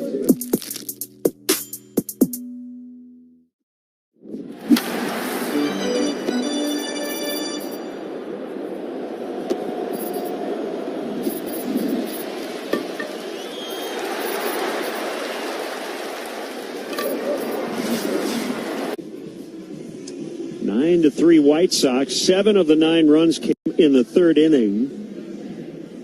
Got a nice note from the White Sox media relations staff. Jacob Gonzalez, the first White Sox to record 12 RBIs in a 5-game span. Since Gavin Sheets did it in 22, and the first White Sox rookie to do it since Jose Abreu in 2014. And no, it's been special to watch. My draw foul tips. 0-1. Let's just say that Jacob Gonzalez has turned himself into what they say is a dude.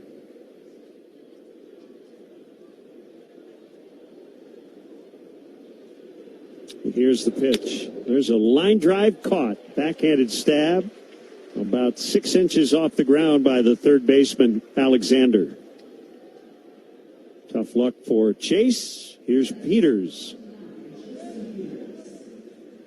It's a consolation prize in the sense that you hit a ball like that, you're not happy.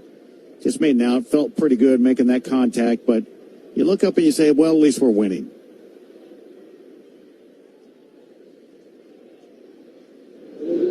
Peters swings in front of a changeup for strike 1.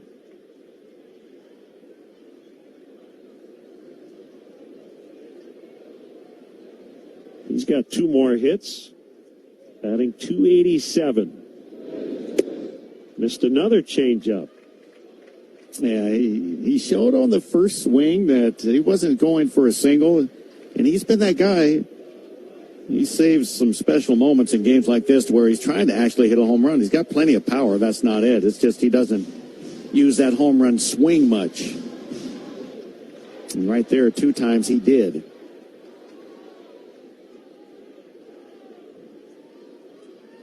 Now an 0-2. He struck him out swinging on 3 straight changeups. Yeah, that's a good changeup. Because usually if the same guy sees it 3 straight pitches, he can finally recognize it, and that was not the case. Gonzalez with 3 hits, 3 more RBIs tonight. 2 outs, 9th inning. Fastball strike. Jacob with somewhat of an Alonso-like bat tap on that back shoulder. A little more subtle.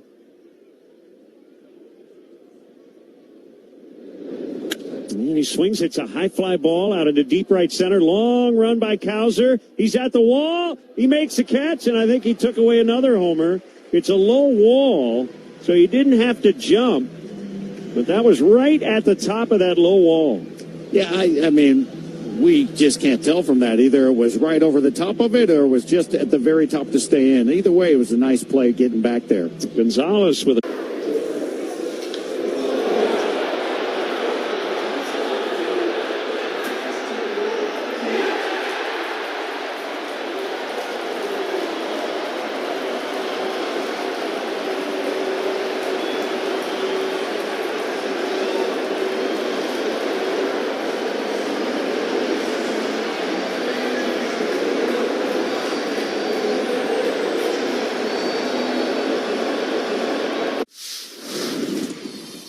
Play in Toronto. Guerrero sends over some good stuff for the guys, so when we play in Toronto, I definitely dive into that. You gotta be careful with Vladdy, bro, because a Dominican breakfast will put you to sleep, bro. ¿Cómo está sonando la comida dominicana ya? La comida dominicana ya no sé cómo está sonando, porque obviamente mi esposa me cocina. O sea, hay restaurantes, pero no voy a comer comida latina. Puedes ser el dueño de grandes momentos del béisbol. MLB Auction te permite participar en la subasta de bates, bolas y jerseys autografiados, con artículos de tus equipos de grandes ligas favoritos, leyendas y jugadores. Visita auctions.mlb.com.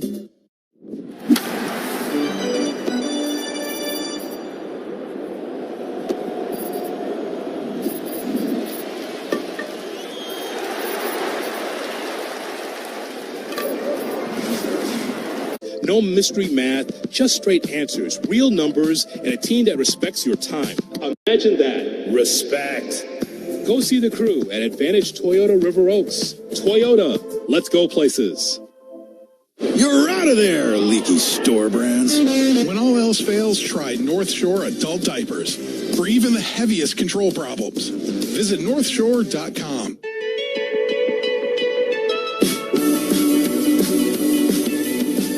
Bottom of the ninth, Blaze Alexander fouls out of play against Tyler Schweitzer.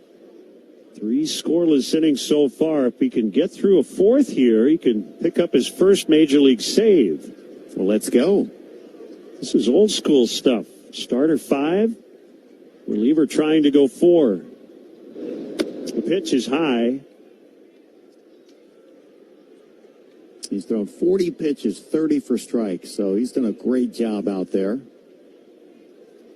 19 appearances at Charlotte, 40 2/3 innings, so he's been a multi-inning guy.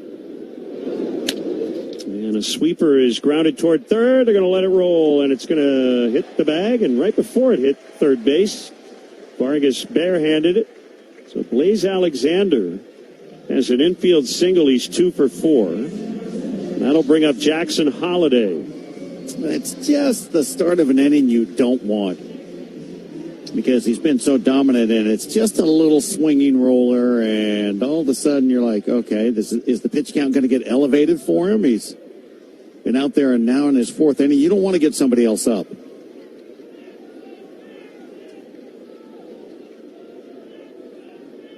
That's the 4th hit he has allowed. Holiday hits a pop fly down the left field line. It's shallow. Junior Perez over, and he's got it. Fair territory right near the foul line. 1 down. And that'll bring up Henderson. A night of consistency for Jackson Holiday. 2 ground outs to second and 2 pop outs to left.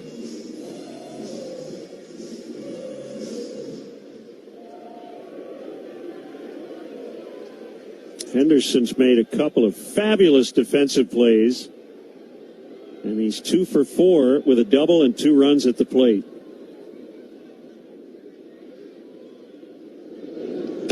And he takes a sweeper on the inside corner, 0-1. 25-year-old Gunnar Henderson, former Rookie of the Year. Slow start to this season, but continues to hit White Sox pitching. I think he's going to be just fine. Oh, yeah. His second year, 23, well, actually, that was the year he won the Rookie of the Year. He played 34 games in 22, but was still a rookie. Following year, he pops into left. Perez is in about 5 steps, and he makes a catch. He put up a WAR of 6.1, and the following year, 8.8. Last year, 5.4. I mean, that's superstar quality stuff. Oh, yeah, absolutely. 2 down. Here's Taylor Ward. You mentioned he's just 25 years of age. I mean, he's been doing it now for 3 years. Batting average is down, but he still has 16 home runs and he has 16 doubles. He's still driving the ball, not to the extent of what he's done in the past, but yeah, he's been a plus player. He just hasn't been Gunnar Henderson yet. That's it. But I bet on him having a good second half. Swing and a miss by Ward. Alexander takes second. It'll be defensive indifference. Well, the White Sox are fortunate. Tomorrow, Henderson gets the day off. It's going to be hot. Schweitzer to Ward. Swinging a pop fly, shallow right center. Caught by Peters. What a great job by Tyler Schweitzer. He'll get a 4-inning save, and the Sox beat the Orioles again. 9-3 the final. We'll get you the highlights and much more after this on the Hard Rock Casino White Sox Network. You gotta see Jack, you gotta see Jack. Jack Phelan, 'cause Jack's got something new. Jack Phelan Chrysler Dodge Jeep Ram in Countryside is your hometown team. For more than 50 years, people have been seeing Jack for a huge new and used car inventory. Terrific savings and customer service that's second to none. If you're ready for a winner, you gotta see Jack. Jack Phelan Chrysler Dodge Jeep Ram in Countryside. Water in your basement doesn't wait, and neither should you. This is Maria. And this is Ken at Family Waterproofing, and we believe in doing the job right and respecting your time. From foundation cracks to full basement waterproofing systems, we protect what matters most. And now with our new Express Services option, if you already know the solution you need, you can book your project directly. No extra appointments, no unnecessary delays. Fast, straightforward, reliable. That's Family Waterproofing. Protect your home today at familydry.com. Family Waterproofing, your basement's best defense. You've heard their names around town. Costa, Iavone. I'm here talking with accident attorneys Julio Costa and Anthony Iavone.